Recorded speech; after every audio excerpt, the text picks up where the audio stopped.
शुक्लांबरधरं देवं शशिवर्णं चतुर्भुजं प्रसन्नवदनं ध्यायेत् सर्वविघ्नोपशान्तये। शान्ताकारं भुजङ्गशयनं पद्मनाभं सुरेशं विश्वाधारं गगनसदृश्यं मेघवर्णं शुभांगं लक्ष्मीकान्तं कमलनयनं योगी विधिर्यानगम्यं वन्दे विष्णुं भवभयहरं सर्वलोकैकनाथं। सर्वमङ्गलमाङ्गल्ये शिवे सर्वार्थसाधिके शरण्ये त्र्यम्बके गौरी नारायणी नमस्तुते। सर्वदा सर्वकार्येषु नास्ति तेषां मङ्गलम् येषां हृदयस्थो भगवान् मङ्गलायतनं हरि। तदेव लग्नं सुदिनं त्वदेव ताराबलं चन्द्रबलं त्वदेव विद्याबलं दैवबलं त्वदेव लक्ष्मीपते ते गृहयुगं स्मरामि। लाभस्तेषा जयस्तेषा कुत्स्तेषा पराजयः येषामिन्दिवर्षामो हृदयस्थो जनार्दनः। यत्र योगेश्वरो कृष्णो यत्र पार्थो धनुर्धरः तत्र श्रीविजयो भूति ध्रुवा नीतिर्ममम्। विनायकं गुरुभानुं ब्रह्मा विष्णु महेश्वरां सरस्वती प्रणम्यादो सर्वकार्यार्थ सिद्धते अभिषिप्तार्थ सिद्धर्थे पूज्यते यः सुरासुरे सर्वविघ्न हरस्तस्मै गणाधिपतये नमः। ओम प्रहलाद नारद पराशर पुंडरीक व्यासाम्बरीश शुक्षौनक भीष्मदाल्भयाम रुक्मांगदा अर्जुन विभीषण युधिष्ठिरादीन पुण्यानिमान परम भागवतम स्मरामि। अश्वत्थामा बलियासो हनुमानश्च विभीषणः कृप परशुरामश्च सप्तेत चिरजीवनः। सप्तेतांसं समीर नित्यं मार्कंडे यथाष्टमं जीवेत वर्षं शतं साग्रमप मृत्यु विनश्यति। चार युगन में भक्त जे तिनके पद की दूरी सर्वस सिर धरी राखियो मेरी जीवन मूरी। बंदौ तुलसी के चरण जिनकी नो जग काज कलि समुद्र बूढ़त लख्यो प्रकट्यो सप्त जहाज। रामं रामानुजं सीतां भरतं भरतानुजं सुग्रीवं वायुसूनं च प्रणमामि पुनः पुनः। हरे राम राम राम हरे हरे हरे कृष्ण कृष्ण कृष्ण हरे हरे हरे राम राम राम हरे हरे हरे कृष्ण कृष्ण कृष्ण हरे हरे। श्री सीताराम नाम महाराज की जय। जय जय श्री सीताराम। राम नाम मणि दीप धरु जीह दे हरि द्वार। तुलसी भीतर बारहूं जो चाहसी उजियार। तुलसी राम हूँ ते अधिक राम भगत जिए जान। ऋणिया राजा राम भये धनिक भये हनुमान। कियो सुसेवक धर्म तपी प्रभु कृतज्ञ जिय जानी। जोरी हाथ ठाड़े भये बरदायक बरदानी। पिछले हफ्ते हमने देखा कि श्री राम की सेना समस्त वानर सेना लंका तट पर उत्तरी तट पर आ गई है। उत्तरी तट पर पहुंचने के पश्चात दूतियों से मंदोदरी को पता चला, समाचार मिला कि वानर सेना श्री राम सहित उत्तरी तट पर आ पहुंची है और कभी भी वह लंका पर आ सकते हैं।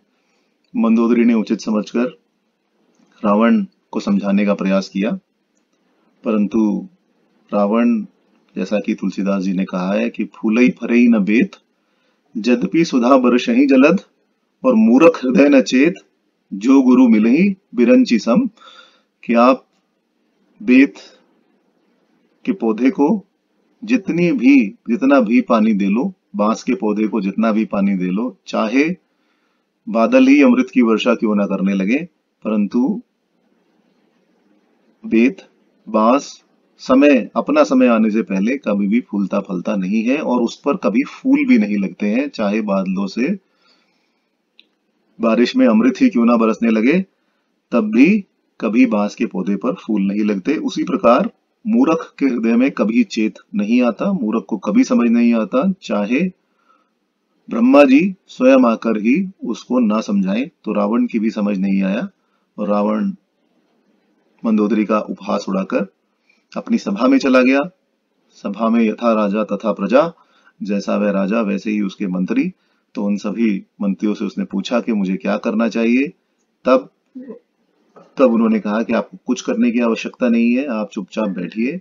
आपने जब समस्त देवताओं को, दानवों को इस त्रैलोक को विजय कर लिया, तब ये जो नर और वानर इधर घूम रहे हैं, जो कि हमारे भक्ष्य हैं, उनको आप किसी लेखे में क्यों लेते हैं? उनको तो किसी गिनती में रखना ही नहीं चाहिए। और जिस विपदा की आप शंका अभी कर रहे हैं कि वो यहाँ आकर हमारे ऊपर आक्रमण करेंगे, उससे बिल्कुल अपने मन से हटा दीजिए, क्योंकि वह चिंता ही निर्मूल है। यदि वे आएंगे भी तो हम में से कोई जाकर उनको खा लेगा और हमारा पेट ही उससे भरेगा। और हमें पूर्ण विश्वास है कि आप ही श्री राम को मारेंगे। यदि युद्ध होगा तो आप ही की विजय उसके अंदर उस युद्ध में होगी। इसके बाद अब हम रावण विभीषण संवाद से प्रारंभ करेंगे कि जब विभीषण जी ने सुना कि ऐसा हुआ, उससे पहले तुलसीदास जी यहाँ कह रहे हैं, सचिव वैद गुरु तीन जो प्रिय बोल ही भय आस, राज धर्म तन तीन कर हो ही बेग ही नास, सियावर रामचंद्र भज जय शरणम, सोई रावण कहूं बनी सहाई, अस्तुति करे ही सुनाई सुनाई, मंगल भवन अमंगल हारी, द्रबहु सुदशरथ अजिर बिहारी, दीन दयाल बिरद संभारी, हरहु नाथ मम संकट भारी, श्री राम जय राम जय जय राम, श्री राम जय राम जय जय राम। मंत्री, वैद्य और गुरु यदि ये तीनों भय से अथवा किसी आशा से प्रिय बोलते हैं, तो क्रमशः राज्य, शरीर और धर्म, इन तीनों का शीघ्र ही नाश हो जाता है। वही बात रावण को सहायक हुई। उसने अपने मंत्रियों से पूछा कि मुझे क्या करना चाहिए, और मंत्रियों ने सुना सुनाकर जोर जोर से बोलकर केवल वही कहा जो रावण सुनना चाहता था, और एक प्रकार से रावण की स्तुति ही की। जो भाव यहाँ तुलसीदास जी ने दिए हैं, गोस्वामी जी ने दिए हैं, उन्हीं को हितोपदेश में कहा गया है।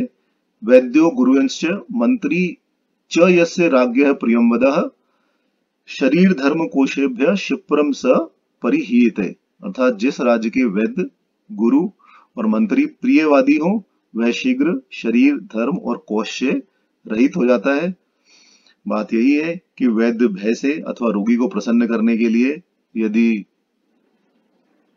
कोई ऐसी दवाई या कोई ऐसा उपचार उसको बता दे जो कि उसके लिए अच्छा ना हो, तो रोगी शीघ्र ही मर जाएगा। गुरु लोभ के वश में यदि शिष्य को अधर्म करने से न रोके और उसको उचित उपदेश देकर सन्मार्ग न दे, तो दोनों का धर्म भ्रष्ट हो जाएगा, नष्ट हो जाएगा।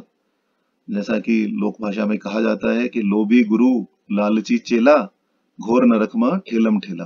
कि यदि गुरु लोभी हुआ और चेला लालची हुआ, तब दोनों एक दूसरे को ठेल कर घोर नरक में ही पड़ेंगे। मंत्री, इसी प्रकार मंत्री यदि राजा को उचित राजनीतिक सलाह न दे, केवल राजा की ही हाँ में हाँ मिलाता रहे, तो राजा का रुख देखकर केवल वही कहे जो राजा को अच्छा लगे, तब राज्य का सर्वनाश होना ही है।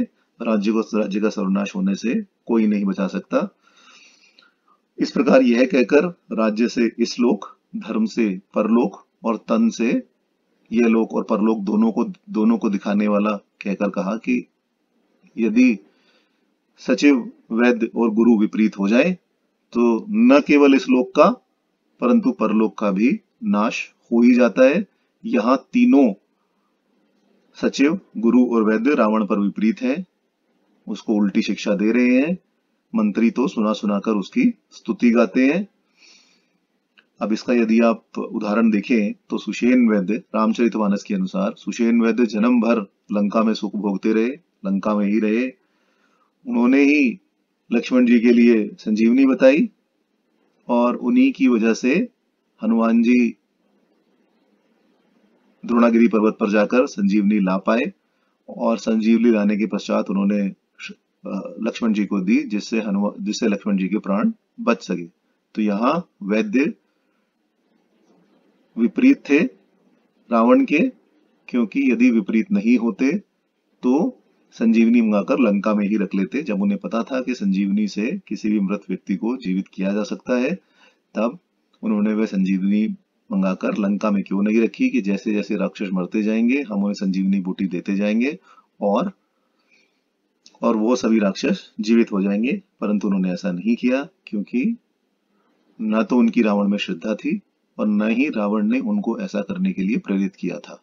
इस वजह से उन्होंने वह संजीवनी बूटी जिससे लक्ष्मण जी के प्राण बचे वह मंगाकर लंका में नहीं रखी, और इस प्रकार वैद्य रावण के विपरीत थे। इसी प्रकार कहा जाता है कि रावण के गुरु महादेव जी, शिव जी प्रतिदिन अपनी पूजा कराने के लिए लंका में आया करते थे। उन्होंने रावण को श्री राम जी से वैर करने के लिए ना तो रोका और ना अधर्म करने से रोका, और स्वयं अपने ही अन्य रूप में हनुमान जी बनकर, रामदूत बनकर लंका में आए और लंका में आकर न केवल रावण की 1/3 सेना का वध कर दिया, परंतु मंत्री पुत्रों को भी मारा और स्वयं रावण के पुत्र को भी मारकर, अक्षय कुमार को मारकर भी लंका जला डाली। तो समस्त लंका वासियों में भय का संचार कर दिया ताकि प्रभु श्री राम का काम आसान हो सके।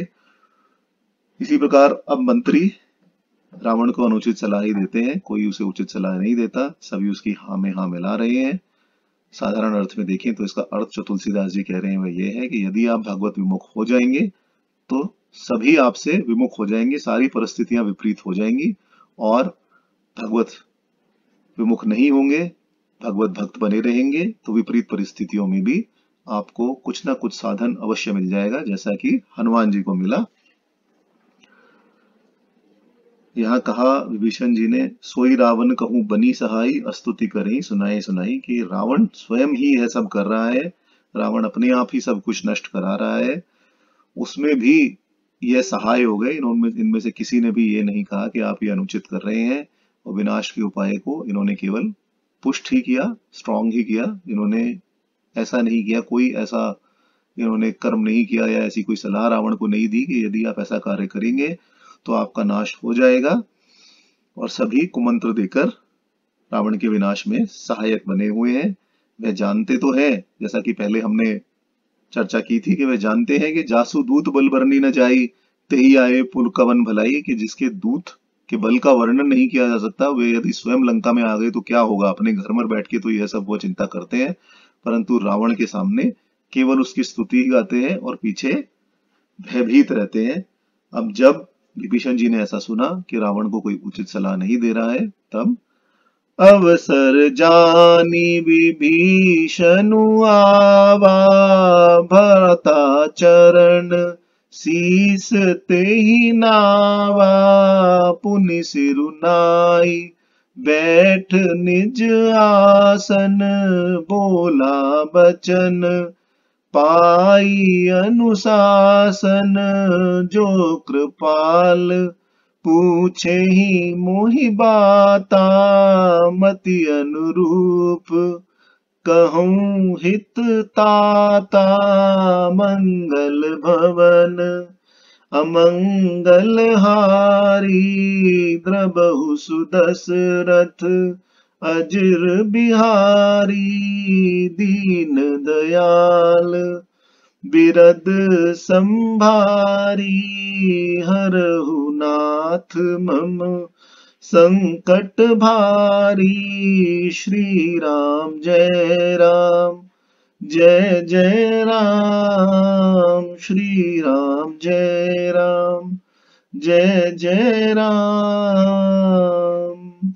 जब विभीषण जी ने इस प्रकार देखा कि कोई भी रावण को उचित सलाह नहीं दे रहा है और केवल अपने हित की और जो रावण सुनना चाहता है केवल वही रावण को वह सलाह दे रहे हैं, सलाह भी नहीं दे रहे, केवल उसकी स्तुति ही गा रहे हैं और कह रहे हैं कि आप ही शक्तिशाली हो और आप श्री राम का वध करने में सक्षम हो। तब ऐसा मौका देखकर विभीषण जी आए और भाई के चरणों में उन्होंने सर्वप्रथम मस्तक नवाया, फिर सिर झुकाकर वह अपने आसन पर बैठे और रावण की आज्ञा पाकर वचन बोले कि हे कृपालु, यदि आप मुझसे पूछते हैं तो हे तात, मैं अपनी बुद्धि के अनुसार आपके हित की बात कहता हूँ।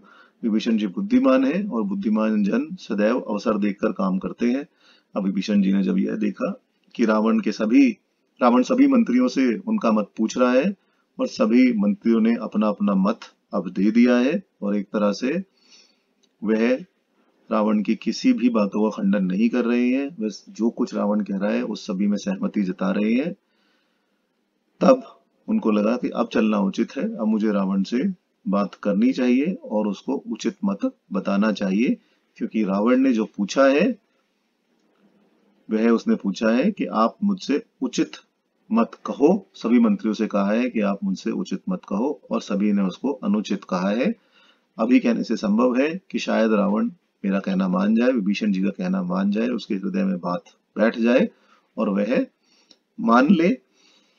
यहाँ रामचरितमानस में कहा गया है कि विभीषण जी बाद में आए, सभी सभासदों के आने से पहले वो रावण के दरबार में नहीं आते थे, टाइम पर आते थे, यथा समय आते थे और अपना कार्य समाप्त होने पर चले जाते थे। क्यों? क्योंकि दुष्ट संग जानी देही विधाता, वह दुर्जनों की संगति से जितना दूर हो सके उतना दूर रहते थे और अपने आचरण से उपदेश यही देते थे कि जितना हो सके उतना दुर्जन से दूर रहना चाहिए, विषयी मनुष्यों से, दुर्जनों से उतना ही दूर रहना चाहिए, क्योंकि जितना हम उनके संग में रहेंगे, यदि व्यवहारिक बात भी करनी हो तो केवल व्यवहारिक बात करो और उसके बाद वहां से दूर हट जाओ, क्योंकि जितना हम दुर्जनों के साथ रहेंगे उतनी ही उनकी संगति का बुरा असर हमारे ऊपर पड़ेगा। भ्राताचरण में सिर नवाया, क्योंकि यहाँ राजा समझकर विभीषण जी ने प्रणाम नहीं किया। अन्य सभी मंत्री, अन्य सभी सभासद रावण को राजा के भाव से प्रणाम करते थे, परंतु विभीषण जी ने अपना बड़ा भाई, पितृतुल्य बड़े भाई को देखकर बड़े भाई को प्रणाम किया। रावण की सभा में आगे आगे आप देखेंगे कि जिस प्रकार से विभीषण जी ने रावण को तर्क दिए हैं, तो यही प्रदर्शित होता है कि विभीषण जी बुद्धिमान है, धर्मनिष्ठ है, धर्म पर कायम रहते हैं और अपना नियम से चलते हैं। वे आए, यहाँ भी आप देखें तो वे अवसर से आए, जब उन्होंने देखा कि अब अवसर है, अब मैं जा सकता हूँ, अवसर से आए, भाई के चरणों में उन्होंने सिर नवाया, फिर सिर झुकाकर अपने स्थान पर बैठ गए और आज्ञा पाकर बोले कि जो कृपाल पूछे हो, कि सभी मंत्रियों के मत तो आपने पूछ लिए, परंतु मुझे उसका संतोष नहीं है और आप यदि मुझसे पूछें तो मैं आपको बताता हूं। यदि उसका समाधान हो गया होता तो ये कहने की आवश्यकता ही नहीं थी कि मैं आपको समाधान देता हूं। उसका समाधान नहीं हुआ था, इसी वजह से उन्होंने आके, विभीषण जी ने आके रावण को प्रणाम किया और कहा कि मेरा मत भी आप सुन लीजिए। और विभीषण जी ने यह भी कहा कि आपने जो ये मत सबसे पूछा है उसमें आपने मुझे भी बढ़ाई दी है, तो मैं अपने मति के अनुसार, अपनी बुद्धि के अनुसार कहता हूं। आपको शिक्षा देने योग्य बुद्धि तो मुझ में नहीं है। रावण योग्य था, रावण बुद्धिशाली था, परंतु बुद्धि भ्रष्ट हो गई अहंकार के कारण और उसके बाद सोचने समझने की शक्ति भी खत्म हो गई। तो यहाँ विभीषण जी यही कह रहे हैं कि आपको शिक्षा देने योग्य बुद्धि तो मुझ में नहीं है, इसलिए मैं केवल हित कहता हूं, जिसमें आपका हित होगा, जिसमें लंका का हित होगा, जिसमें राक्षस कुल का हित होगा, वह केवल मैं हित कहता हूं। मैं आपको कोई अन्य उपदेश नहीं देता। उपदेश देने से रावण क्रोध करता है, इसलिए केवल यही कहते हैं कि मैं मति अनुरूप, जैसी मेरी बुद्धि है, छोटी मोटी मेरी बुद्धि जैसी भी है, उसी के अनुसार कहता हूं, आपको मैं उपदेश नहीं दे रहा। अन्य मंत्री आपकी मति के अनुकूल कह रहे हैं, केवल आपको प्रसन्न करने के लिए। जो आपको उचित लगता है तो वह उचित ही कह रहे हैं, पर उसमें वह उचित नहीं कह रहे, केवल अनुचित ही कह रहे हैं, क्योंकि वे केवल आपका समर्थन कर रहे हैं, परंतु उनका मंत्र आपके हित का नहीं है, आपके हित के लिए नहीं है। इसलिए मैं अपनी मति से कहता हूं। और क्या मति? विभीषण जी ने कहा, जो आपन चाहे कल्याणा, सुजसी सुमति शुभ, गति सुख नाना, सो पर नारी, लीलार गोसाई, तजहु चौथी के, चंद की नाई, मंगल भवन अमंगल हारी, द्रबहु सुदशरथ अजिर बिहारी, दीन दयाल बिरद संभारी, हरहु नाथ मम संकट भारी, श्री राम जय राम, जय जय राम, श्री राम जय राम, जय जय राम। तो विभीषण जी ने कहा कि हे गोसाई, जो व्यक्ति अपना कल्याण, सुंदर यश, सुमति, शुभ गति और अनेक प्रकार के सुख चाहे, वह पर स्त्री के ललाट को चतुर्थी के चंद्रमा की तरह त्याग दे, अर्थात पर स्त्री का मुख न देखे, उसके देखने से कलंक लगता है। विभीषण जी अन्य व्यक्तियों के बहाने रावण को उपदेश दे रहे हैं जिससे वह क्रोध न करे। अगर कहता कि आप सीता जी को त्याग दो, अगर विभीषण जी यह कहते कि आप सीता जी को त्याग दो, तो वह अवश्य क्रोध करता है, क्योंकि जहां भी जब भी कभी किसी ने सीता जी को वापस देने के लिए रावण से कहा, रावण ने उस पर क्रोध ही किया। विभीषण जी यह बात समझते हैं, इसलिए विभीषण जी ने अन्य व्यक्तियों का उदाहरण देते हुए रावण से कहा कि आप क्रोध न करें और मेरी बात को अनुचित न माने।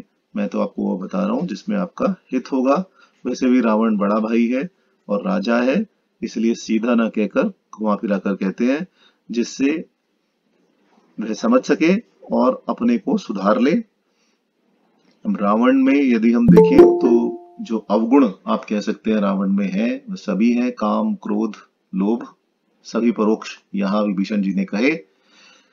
नारी लार से काम, भूद्रोह से क्रोध, अल्पलोभ से लोभ, इस प्रकार तीनों दोष कहकर कहा कि परोक्ष कथन तो वह समझेगा नहीं क्योंकि अभिमानवश है। इसलिए अब विभीषण जी इनडायरेक्टली अपरोक्ष रूप से कहते हैं कि यदि आप अपना भला चाहते हैं तो इन सभी का त्याग कर दीजिए।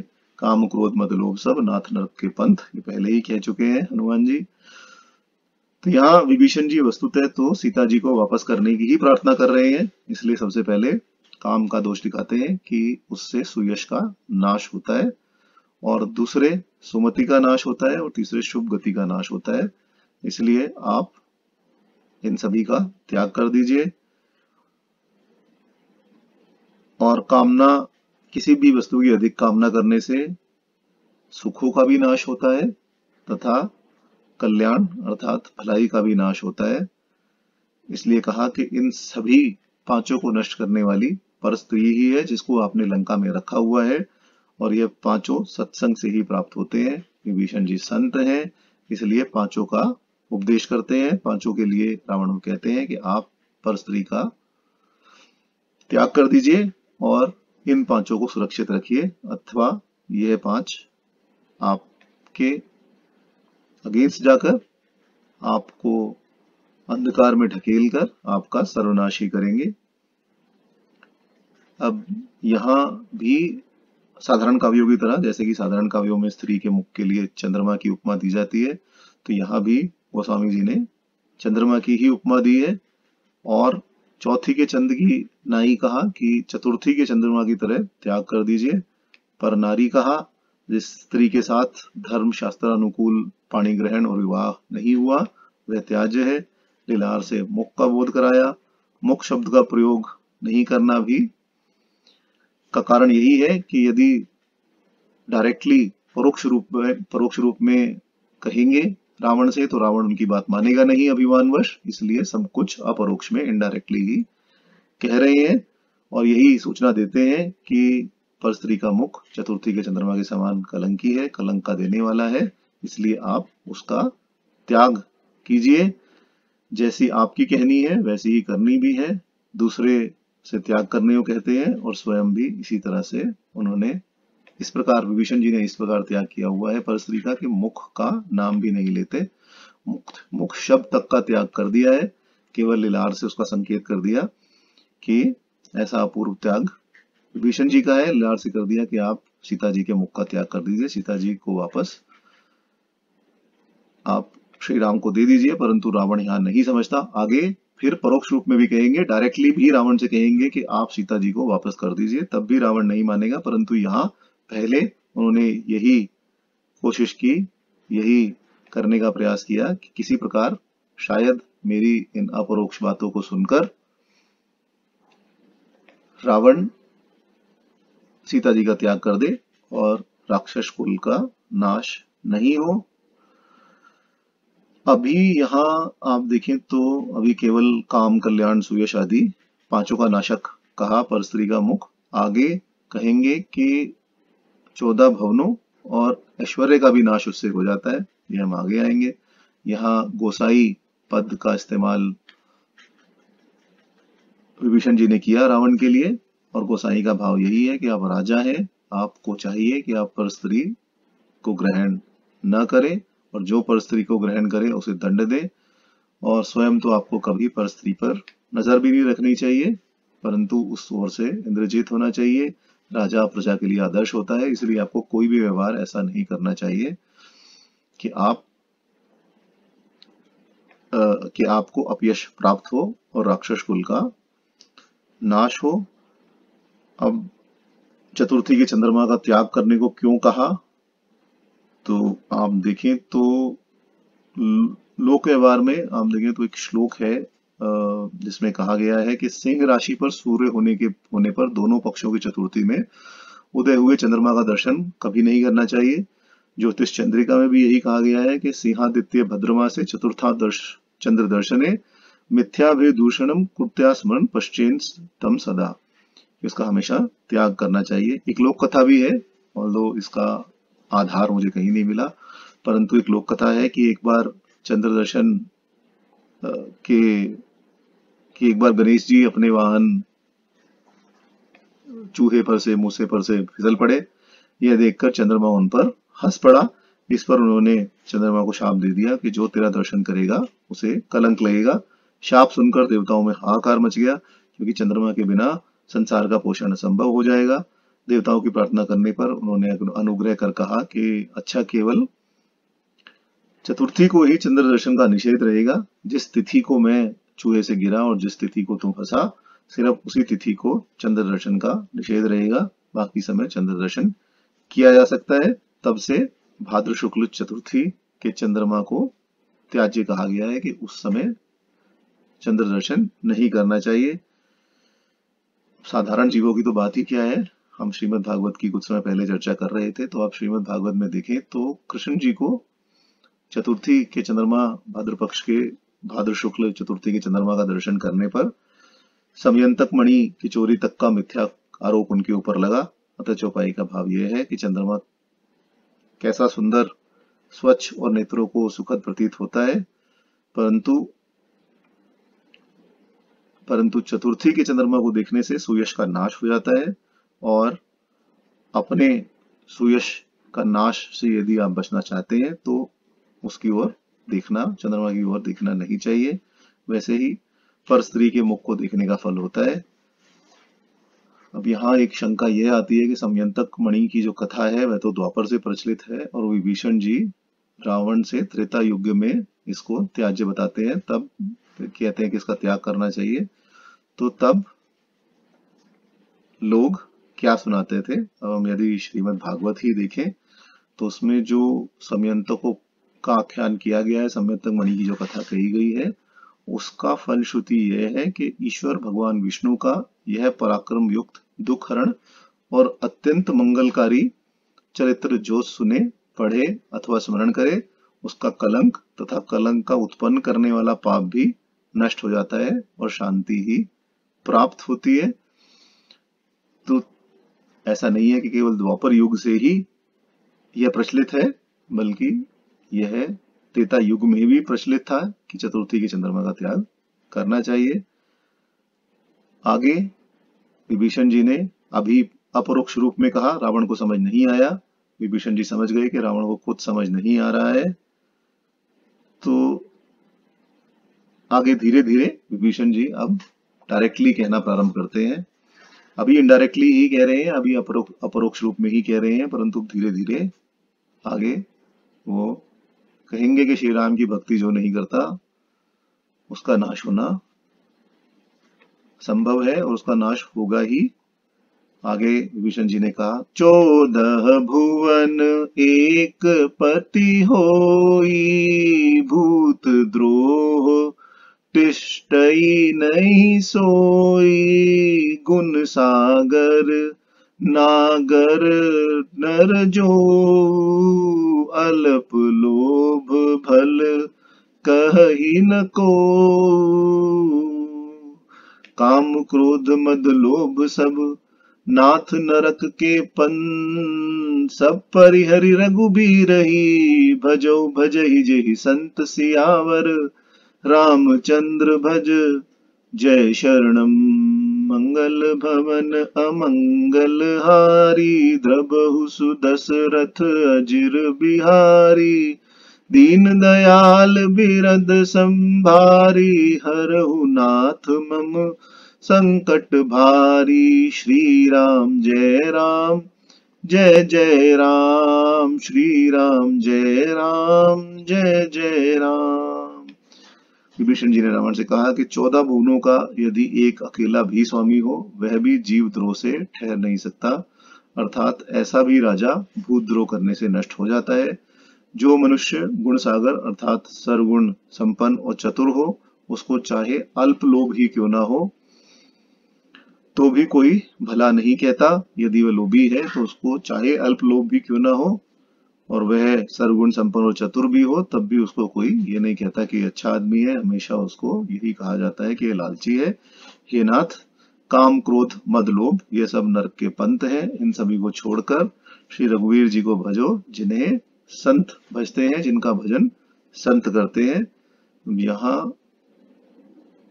विभीषण जी ने कहा 14 भवन एक पति हुई, 14 भवनों का स्वामी चाहे एक अकेला ही हो। 14 भवन कौन से हैं? 7 ऊपर 7 नीचे, तो 14 भवन है भू भुव स्व मह जन तपः सतल तल अतल वितल सुतल रसातल तलातल और पाताल, यही 14 भवन है। और विभीषण जी यहाँ कह रहे हैं कि यदि इन 14 भवनों का भी एकमात्र स्वामी हो अर्थात सर्व सामर्थ्य युक्त क्यों ना हो, उसका भी शीघ्र ही पुण्यनाश और आत्मनाश हो जाता है, क्योंकि भूतद्रोही ईश्वर का विरोधी होता है। ईश्वर सर्वभूतमय है, सब जगह ईश्वर ही है, कहीं अपने अधिकांश से और कहीं अपने अल्पांश से, परंतु केवल एक ही ईश्वर है जो सर्वज्ञ है और सभी जगह विद्यमान है। सर्वभूतमय में वही ईश्वर है। और भूतद्रोह यदि किया जाए, किसी भी प्राणी से यदि हिंसा की जाए या किसी प्राणी को दुख दिया जाए, तो वह भारी पाप है और पाप से नाश होता है। और रावण तो न केवल भूतद्रोही था अपितु विश्वद्रोही था, इसीलिए उसका नाश हुआ। काम क्रोध तो समय टल जाने पर शांत भी हो जाते हैं, परंतु लोभ कभी भी शांत नहीं होता, लोभियों कभी तृप्ति नहीं होती। आज मेरे पास ये है, कल मेरे पास वो होना चाहिए, परसों मेरे पास ऐसा होना चाहिए, वैसा होना चाहिए। ये आप संसारिक वस्तुओं का संग्रह आप देखेंगे लोग करते रहते हैं। उससे क्या फायदा होता है कोई कुछ नहीं कह सकता, परंतु लोभी की कभी तृप्ति नहीं होती।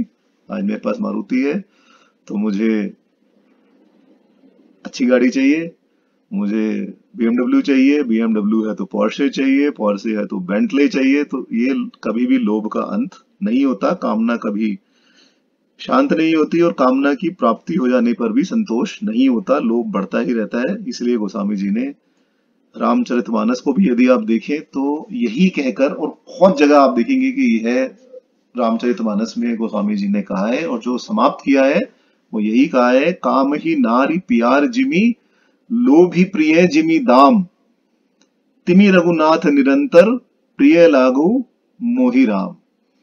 कि अब आप कह सकते हैं कि क्या इससे अच्छी चौपाई, क्या इससे अच्छा दोहा, क्या इससे अच्छा छंद, क्या इससे अच्छा सोरठा, कोई भी मतलब ऐसा कुछ अच्छा कुछ नहीं मिला कहने के लिए कि श्री राम की भक्ति मेरे हृदय में उसी प्रकार होनी चाहिए जैसे कि अच्छे लोगों के मन में होती है, ये भी कह सकते थे, परंतु उन्होंने यही कहकर समाप्त किया है कि कामी नारी प्यारी जिमी लोभी प्रिय जिमी दाम, कि जिस प्रकार कामी को नारी प्यारी होती है और जिस प्रकार लोभी को केवल पैसा ही प्यारा होता है, कामना ही प्यारी होती है, इसी प्रकार हे रघुनाथ आप मेरे हृदय में निरंतर वास करें और मुझे प्रिय लगते रहे, तो मेरा कभी भी आपके प्रति आकर्षण समाप्त ना हो और मैं आपके प्रति सदैव ही उत्सुक रहूं। यही गोस्वामी जी ने रामचरितमानस को समाप्त करते हुए कहा है और यही विभीषण जी भी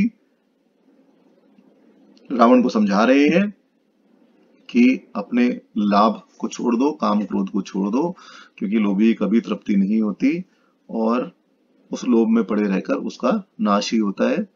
और यहाँ अल्प लोभ कहकर ये कह रहे हैं कि अल्प लोभ का गुण तो समुद्र से भी अधिक बड़ा है, क्योंकि गुण सागर होने पर प्रशंसा नहीं होती, परंतु लोभ अल्प भी होने पर निंदा होती है। जैसे कि यदि श्वेत कुष्ठ का, व्हाइट मार्क्स का अगर रोग हो जाए तो केवल एक मार्क भी हो तब भी मनुष्य को कहा जाता है कि यह रोगी है, वैसे ही अल्प लोभ से भी कहा जाता है कि जरा सा भी लोभ अगर आप में है तो उसकी निवृत्ति कर लेनी चाहिए, अन्यथा समाज में निंदा ही प्राप्त होती है। श्री कृष्ण ने भी श्रीमद् भागवत महापुराण में यही उद्धव जी से कहा है कि जिस प्रकार थोड़ा सा कोढ़ भी सर्वांग सुंदर स्वरूप को बिगाड़ देता है, उसी प्रकार तनिक सा लोभ भी, जरा सा लोभ भी यशस्वियों के शुद्ध यश को और गुणवानों के प्रशंसनीय गुणों को नष्ट कर देता है। पहले केवल काम क्रोध और लोभ को कहा और अब लोभ की परिभाषा बताई कि अल्प लोभ भी अत्यंत हानिकारक है, अल्प लोभ भी छोड़ देना चाहिए। गीता में भी इन्हीं तीनों को, काम क्रोध लोभ को, श्रीमद् भागवत गीता में देखें तो इन्हीं को नरक का द्वार कहा गया है। अध्याय 16 श्लोक 21 में भगवान श्री कृष्ण कहते हैं कि त्रिविधम नरकस्य देयम द्वारम नाश मात्मनम कामम क्रोध तथा लोभस्त मदित्र तजेत, कि आप काम क्रोध और लोभ यह आत्मा के त्रिविध द्वार हैं, इसलिए इन तीनों का त्याग देखते ही कर देना चाहिए, इनके आसपास भी नहीं आना चाहिए। परंतु यदि हम पुराण देखें तो पुराणों में, कई पुराणों में, श्रीमद् भागवत में भी 4 यम द्वार लिखे हैं, इसलिए चारों को एकत्र कर यहाँ नरक के पंथ कह दिया। काम क्रोध मद लोभ, सो मद एक इसके अंदर ऐड किया यहाँ पर, तो काम क्रोध मद लोभ सब भागवत गीता में केवल काम क्रोध और लोभ को कहा गया है, परंतु पुराणों में, जैसा कि मैं कहा कि पुराणों में 4 यम द्वार लिखे गए हैं, काम क्रोध मद लोभ, इसलिए गोस्वामी जी ने यहाँ इस दोहे में चारों को इकट्ठा कर एक साथ नरक के पंथ कहा और सब परिहरी कहकर यह बताया कि यह सभी दोष तुम में है, रावण में है। यदि रावण में काम आदि न कहते तो सारा कथन व्यर्थ हो जाता, इसलिए पहले अप्रत्यक्ष रूप में कहा और अब भी अप्रत्यक्ष रूप में ही एक प्रकार से, परोक्ष रूप में ही एक प्रकार से कह रहे हैं कि आप कामी क्रोधी आदि हैं, परंतु इन शब्दों का इस्तेमाल नहीं करते, केवल यही कहते हैं काम क्रोध मद लोभ सब नाक नरक के पंथ और सब परिहरी रघुवीरी ही भजई भजई जय संत, कि आपको ये सब छोड़कर, कोई भी किसी भी समझदार आदमी को यह सब छोड़कर श्री रघुनाथ जी की भक्ति करनी चाहिए। भागवत गीता और रामचरितमानस में अंतर केवल इतना सा ही है कि गीता में इनको नरक का द्वार कहा गया है और रामचरितमानस में नरक का पंथ कहा गया है, भावार्थ एक ही है।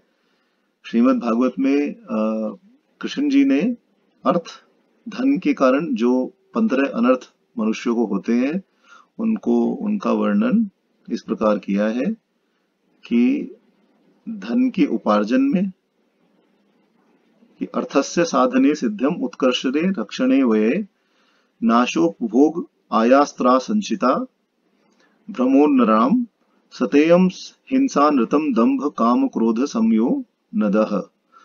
भेदो वैरामनुष्यस्य सन संप्रदा व्यनानि व्यसनानि च। उन्होंने कहा है कि धन के उपार्जन में और उपार्जन कर लेने पर उसकी वृद्धि, रक्षा एवं व्यय करने में तथा उसके नाश और उपभोग में मनुष्य को निरंतर परिश्रम, भय, चिंता और भ्रम का सामना करना पड़ता है। चोरी, हिंसा, झूठ बोलना, पाखंड, काम, क्रोध, गर्व, अहंकार, भेद बुद्धि, वैर, अविश्वास, स्पर्धा और व्यसन, यह 15 अनर्थ मनुष्यों को धन के कारण होते हैं। यह कहकर भगवान ने कहा है कि कल्याण के इच्छुकों को इनको दूर से ही त्याग देना चाहिए। यहाँ भगवान ये नहीं कह रहे कि आपको धन का उपार्जन नहीं करना चाहिए, धन का उपार्जन करना चाहिए, परंतु जितने धन की आवश्यकता है उससे अपनी समस्त इच्छाओं की पूर्ति कर धन को सुमार्ग में लगाना चाहिए, दान धर्म में लगाना चाहिए, ताकि धन मन पर हावी न हो सके और मन प्रभु भक्ति में ही लगा रहे।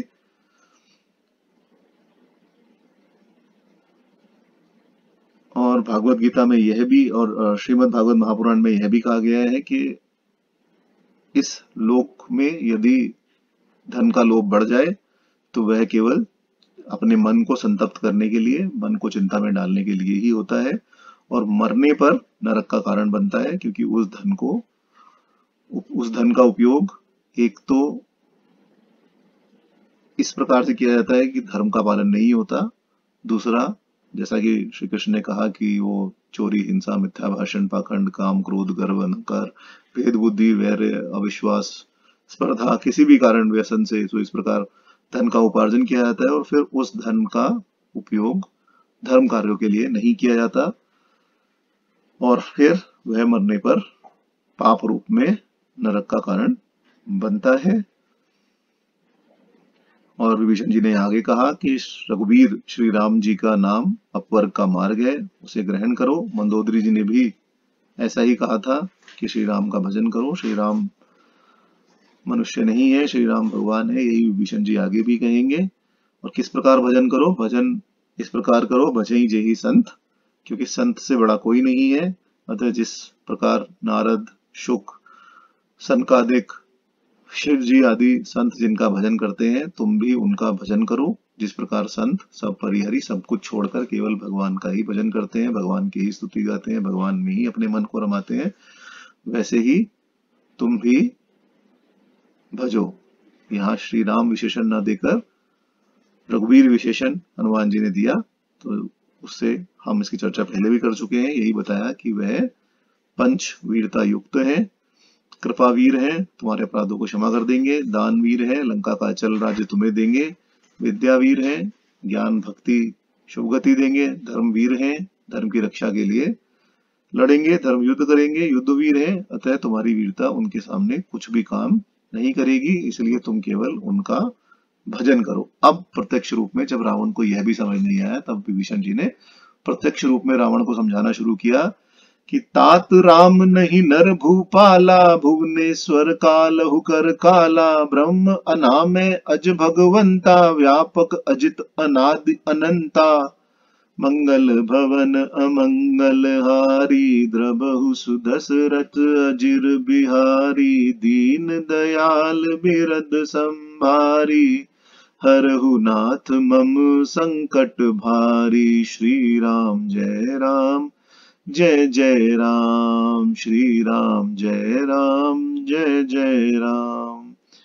इस प्रकार विभीषण जी ने रावण को प्रत्यक्ष रूप में सीख देते हुए कहा कि हे राम, हे तात, राम नर भूपाल नहीं है, वह समस्त भुवनों अर्थात ब्रह्मांडों के स्वामी और काल के भी काल है, वह ब्रह्म है, वह अविद्या रूप रोगों से रहित है, अजन्मा और 6 ऐश्वर्यों से युक्त है, व्यापक है, अजीत है, अनादि है और अनंत है।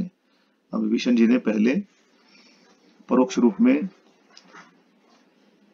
कहा कि आप अपने विकारों का त्याग कीजिए और विकारों का त्याग करने के पश्चात अप्रत्यक्ष रूप में ईश्वर के स्वरूप का ज्ञान कहते हैं, क्योंकि यदि काम आदि दोष भी जीव में रहे और तब ब्रह्म ज्ञान जीव प्राप्त करना चाहे, तब उसे परमेश्वर का ज्ञान नहीं होता, ब्रह्म ज्ञान नहीं मिलता, केवल भ्रम ज्ञान ही मिलता है, भ्रमित ही वह जीव रहता है।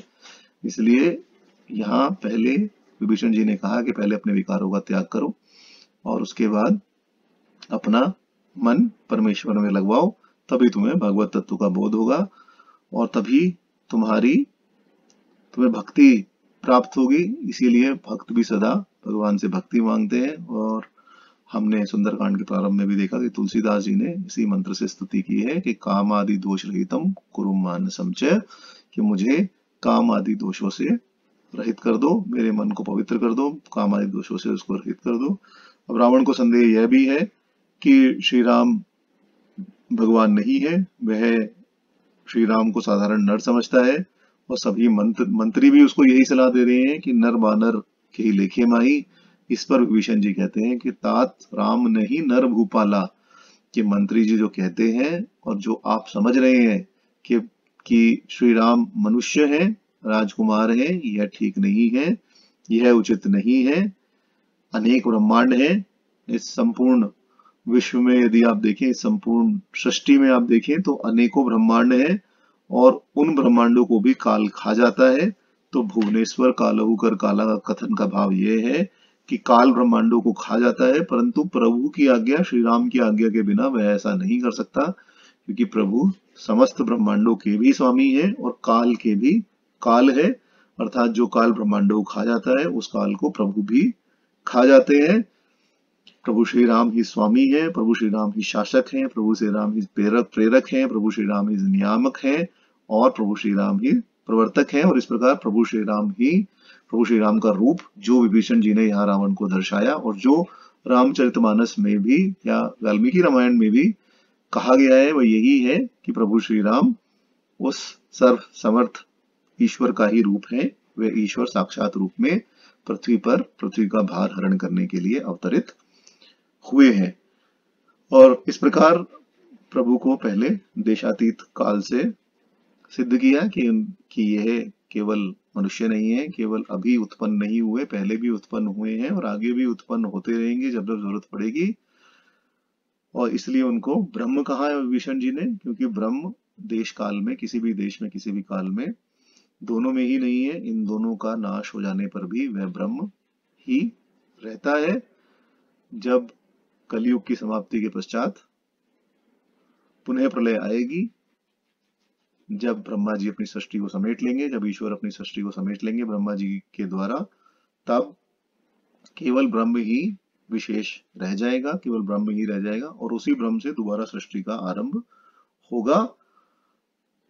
और विभीषण जी यही कह रहे हैं कि वह ब्रह्म श्री राम ही है और श्री राम ही ईश्वर अवतार है जो यहाँ मनुष्य रूप में तुम्हारे समक्ष उपस्थित है। और जब और भुवनेश्वर है, जब समस्त भुवनों का भी नाश हो जाएगा तब वे रहेंगे। इसलिए उनके साथ तुम्हें किसी भी प्रकार से द्रोह नहीं करना चाहिए, उनकी शरण में आ जाना चाहिए। अब अनामय अज का तो ब्रह्म का ही विशेषण है कि वह निरामय है, उनका अवतार या जन्म कर्म माया के वश नहीं होता, वह स्वयं ही अवतरित होते हैं, वह भगवंत हैं, स्वयं उत्पत्ति स्वयं प्रलय करते हैं, विद्या और अविद्या दोनों के प्रेरक हैं, दोनों वही प्रदान करते हैं, व्यापक हैं, इसी से अजीत है, क्योंकि व्यापक को कौन जीत सकता है, उनको कोई जीत नहीं सकता। अनादि है, इसी से अनंत है और आदि अंत में वह रहते हैं और इसीलिए उनको अनंत कहा गया कि उनका ना कोई आदि है ना अंत है, दोनों से रहित है। और वो किस प्रकार सर्वव्यापक है इसका अंदाजा भी नहीं लगाया जा सकता। और इसके आगे विभीषण जी अवतार का हेतु कहते हैं कि श्री राम ही पूर्ण ब्रह्म है और श्री राम ही संपूर्ण जगत में अपने स्वरूप रूप गुणों से व्याप्त हैं, स्वयं बढ़ते हैं, आश्रितों को सहायता देने वाले हैं और जिसका अंत समझ में नहीं आता, अज है, उनका अंत समझ में नहीं आता। भक्त प्रहलाद के लिए खंबे से प्रकट हो गए और ना वे नर थे, ना मनुष्य थे, ना देवता थे, ना असुर थे और इस कारण उनको अज का नाम दिया गया। व्यापक है अर्थात चेतन अचेतन संपूर्ण वस्तुओं में व्याप्त है, सदा उपस्थित रहते हैं। अनादि अनंत है, सनातन काल से विद्यमान है, कब से विद्यमान है इसका कोई पता नहीं है, कब तक रहेंगे इसका भी कोई पता नहीं है। जब पृथ्वी पर पाप इतना बढ़ जाएगा कि प्रलय काल की अवस्था आ जाएगी, तब वह अपनी सृष्टि को समेट लेंगे, परंतु तब भी उनका विनाश नहीं होगा और उन्हीं अनंत से पुनः सृष्टि का आरंभ होगा। अब शुरू में हम कुछ बात कर रहे थे अन्य धर्मों के बारे में, तो एक महाशय हैं, वो चिल्ला चिल्ला के कहते हैं कि देखिए हमारे पास बर्थ सर्टिफिकेट है हमारे धर्म का, कि हमारे धर्म का बर्थ सर्टिफिकेट हमारे पास है, हमारे पास बर्थ डेट है कि हमारा धर्म इस दिन को उत्पन्न हुआ था, तुम बताओ तुम्हारा धर्म कब उत्पन्न हुआ था। हमारा धर्म तो सनातन है, सनातन काल से विद्यमान है, कितने काल से है और कितने काल तक रहेगा ये ना किसी को पता है ना कोई बता सकता है, क्योंकि हमने इतने विप्लव देखे, हमने बौद्ध विप्लव भी देखा, हमने मुस्लिम विप्लव भी देखा, हमने ईसाई विप्लव भी देखा, क्रिश्चियन विप्लव भी देखा, परंतु तब भी सनातन धर्म की कोई हानि भारतवर्ष में नहीं हुई। बहुत स्मॉल फ्रेगमेंटेड छोटा परसेंटेज जरूर कन्वर्ट हुआ, भय से कन्वर्ट हुआ, लालच से कन्वर्ट हुआ, जैसे भी हुआ वो एक अलग विषय है, परंतु सनातन धर्म का नाश कोई नहीं कर पाया, ना ही आगे कर पाएगा। और जो आप बर्थ सर्टिफिकेट दिखा रहे हैं कि हमारे पास हमारे धर्म का बर्थ सर्टिफिकेट है, तो हमारे यहाँ तो अवधारणा यही है कि जिसका जन्म हुआ है उसकी मृत्यु अवश्य ही होगी। ऐसा कोई नहीं है जिसका जन्म हुआ उसकी मृत्यु नहीं होगी। तो आप बर्थ सर्टिफिकेट अगर दिखा रहे हैं तो डेथ सर्टिफिकेट के लिए भी तैयार रहिए। ना तो हमारा धर्म का बर्थ सर्टिफिकेट है और ना ही हमारे किसी भगवान का बर्थ सर्टिफिकेट है। हमारा भगवान अनादि अनंत है, सनातन काल से विद्यमान है, इसी प्रकार हमारा धर्म भी सनातन काल से विद्यमान है। ना तो कोई पता लगा पाया ना आगे पता लगा पाएगा। तो उन महाशय को उत्तर यही है कि बर्थ सर्टिफिकेट को संभाल कर रखिए, जल्दी ही डेथ सर्टिफिकेट भी मिलेगा आपको। आज नहीं मिलेगा, 500 साल 1000 साल के बाद मिलेगा, पर डेथ सर्टिफिकेट जरूर मिलेगा। हमारे केस में ऐसा कोई डेथ सर्टिफिकेट पॉसिबल ही नहीं है, क्योंकि आज भी हम विश्वगुरु थे और विश्वगुरु हैं और हमेशा से रहेंगे।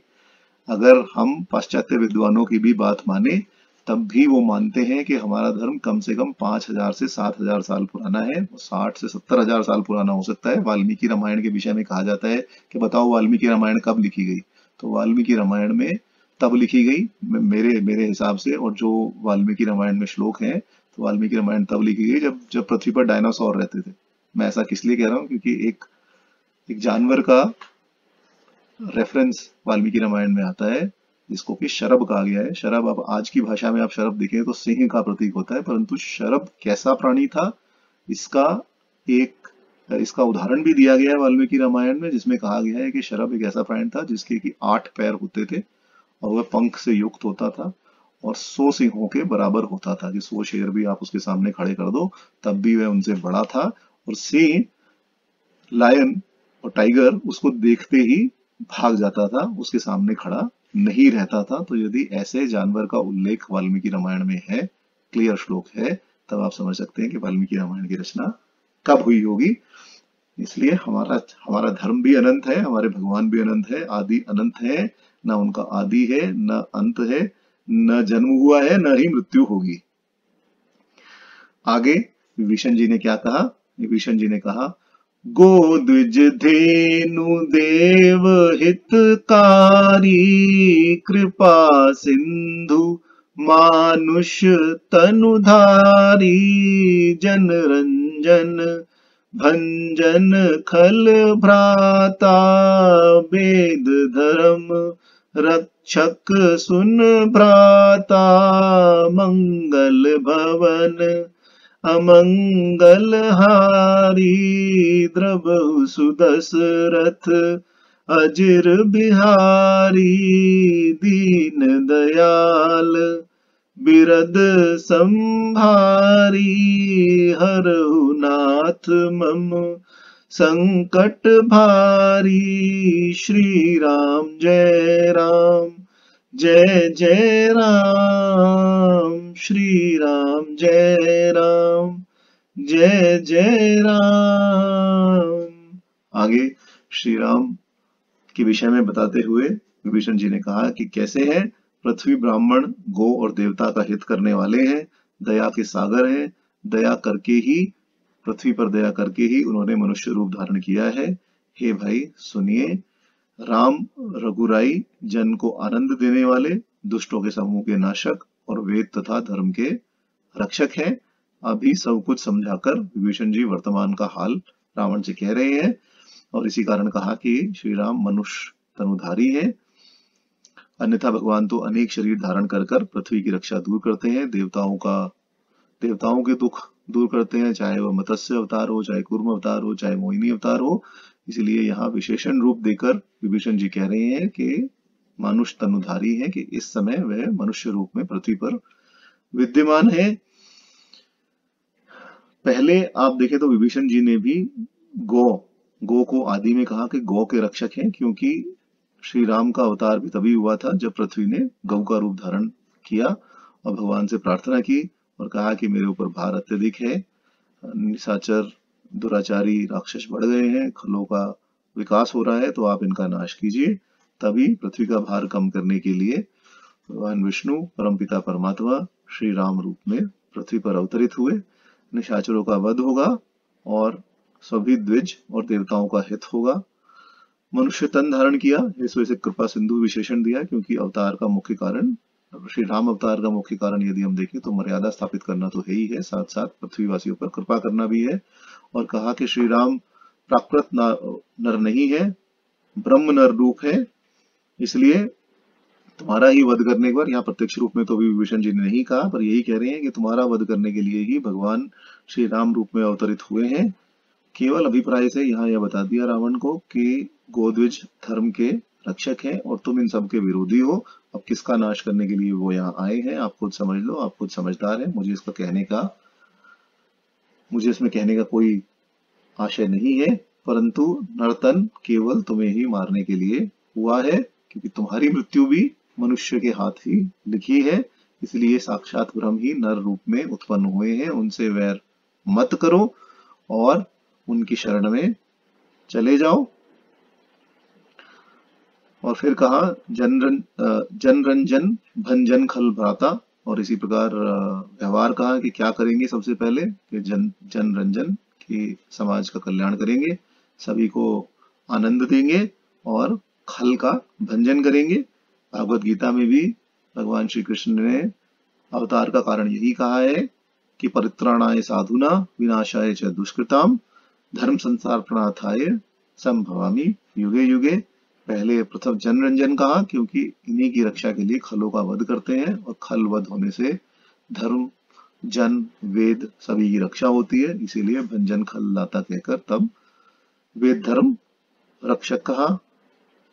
और आगे कहा कि अब तुम्हें मैंने बता दिया कि श्री राम जो है वो ब्रह्म है स्वयं और अभी मनुष्य रूप में यहाँ अवतरित हुए हैं, इसलिए तुम्हें क्या करना चाहिए, ताहि बरऊ ताजी नाई माथा प्रणतारति भंजन रघुनाथा देहुनाथ प्रभु कहूँ बैदेही भजहु राम बिनु हेतु सनेही मंगल भवन अमंगल हारी द्रवहु सुदशरथ अजिर बिहारी दीन दयाल बिरद संभारी भरहु नाथ मम संकट भारी।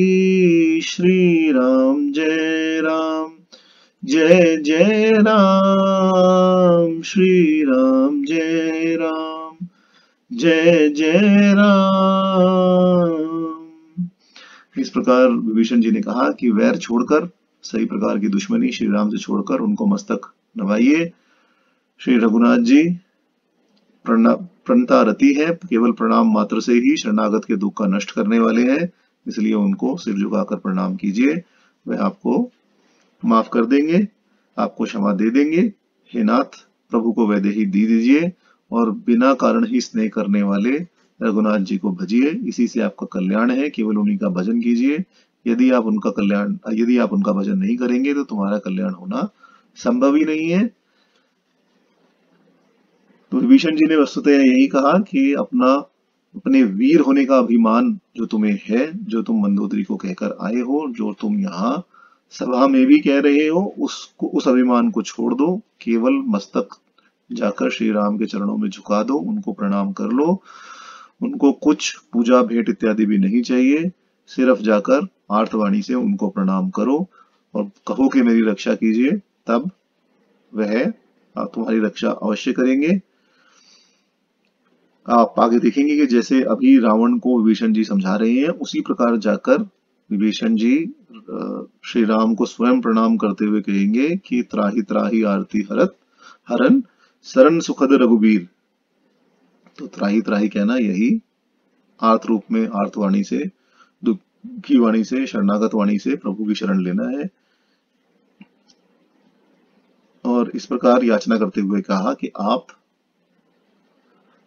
मेरे तथा समस्त राक्षसों के नाथ हैं, आपके विनाश से हम सभी अनाथ हो जाएंगे, इसलिए क्या कीजिए, देहु नाथ प्रभु कह वैदेही, प्रभु को वैदेही वापस कर दीजिए और जाकर सिर झुकाकर प्रणाम कीजिए। प्रभु से भाव यही है कि श्री राम समर्थ है और तुम यदि वैदेही को, श्री सीता जी को, सीता माता को आदर पूर्वक नहीं लौटाओगे तो वह भी श्री राम अपने सामर्थ्य से ले लेंगे। तुम इतने सामर्थ्यशाली नहीं हो कि श्री राम से श्री राम का विरोध कर सको और श्री राम से वैर मोल ले सको। और जब समर्थ प्रभु अपने सामर्थ्य से वैदेही को वापस ले लेंगे, तब तुम्हारी क्या बात रह जाएगी, तुम्हारा तो वध होना ही है। राम बिना कारण ही स्नेह करने वाले हैं, राम बिनु हेतु स्नेही, बिना किसी हेतु के स्नेह करते हैं और बिना किसी कारण ही सब पर प्रसन्न हो जाते हैं, केवल प्रणाम मात्र से। और जब तुम इतने सारे कार्य एक साथ कर दोगे कि सिर झुकाकर प्रणाम करोगे, आर्तवाणी से उनकी स्तुति करोगे, वैदेही को वापस कर दोगे और केवल श्री राम का ही भजन करोगे, तब तो बात ही क्या है, वह तो अवश्य तुमसे स्नेह करेंगे। तो तुम्हें डरना नहीं चाहिए और तुम्हें मेरी बात माननी चाहिए। वैदेही कहने का भाव यह भी है कि जिस प्रकार विदेहराज ने वैदेही को श्री राम को अर्पण किया और उसके पश्चात उनका नाम समस्त विश्व में हो गया, उसी प्रकार तुम भी अब जानकी जी को श्री राम को वापस दे दो। इससे तुम भी लंका पर अचल राज्य कर पाओगे। ऐसा ही शुक, मंदोदरी, अंगद जी, माल्यवन सब ने कहा है कि वापस कर दीजिए, परंतु रावण को मूर्ख हृदय न चेत। तो वो रावण के हृदय में वो समझ ही नहीं आ रहा रावण को कि मुझे ऐसा कुछ करना चाहिए। अब इतने सारे लोग आकर रावण को समझा रहे हैं कि वैदेही को वापस कर दो, तब भी मूर्ख हृदय न चेत, जो गुरु मिल ही बिरंची सम। तो रावण तब भी वैदेही जी को वापस नहीं करता। वैदेही जी को दिया जाना ही वैर का त्याग है।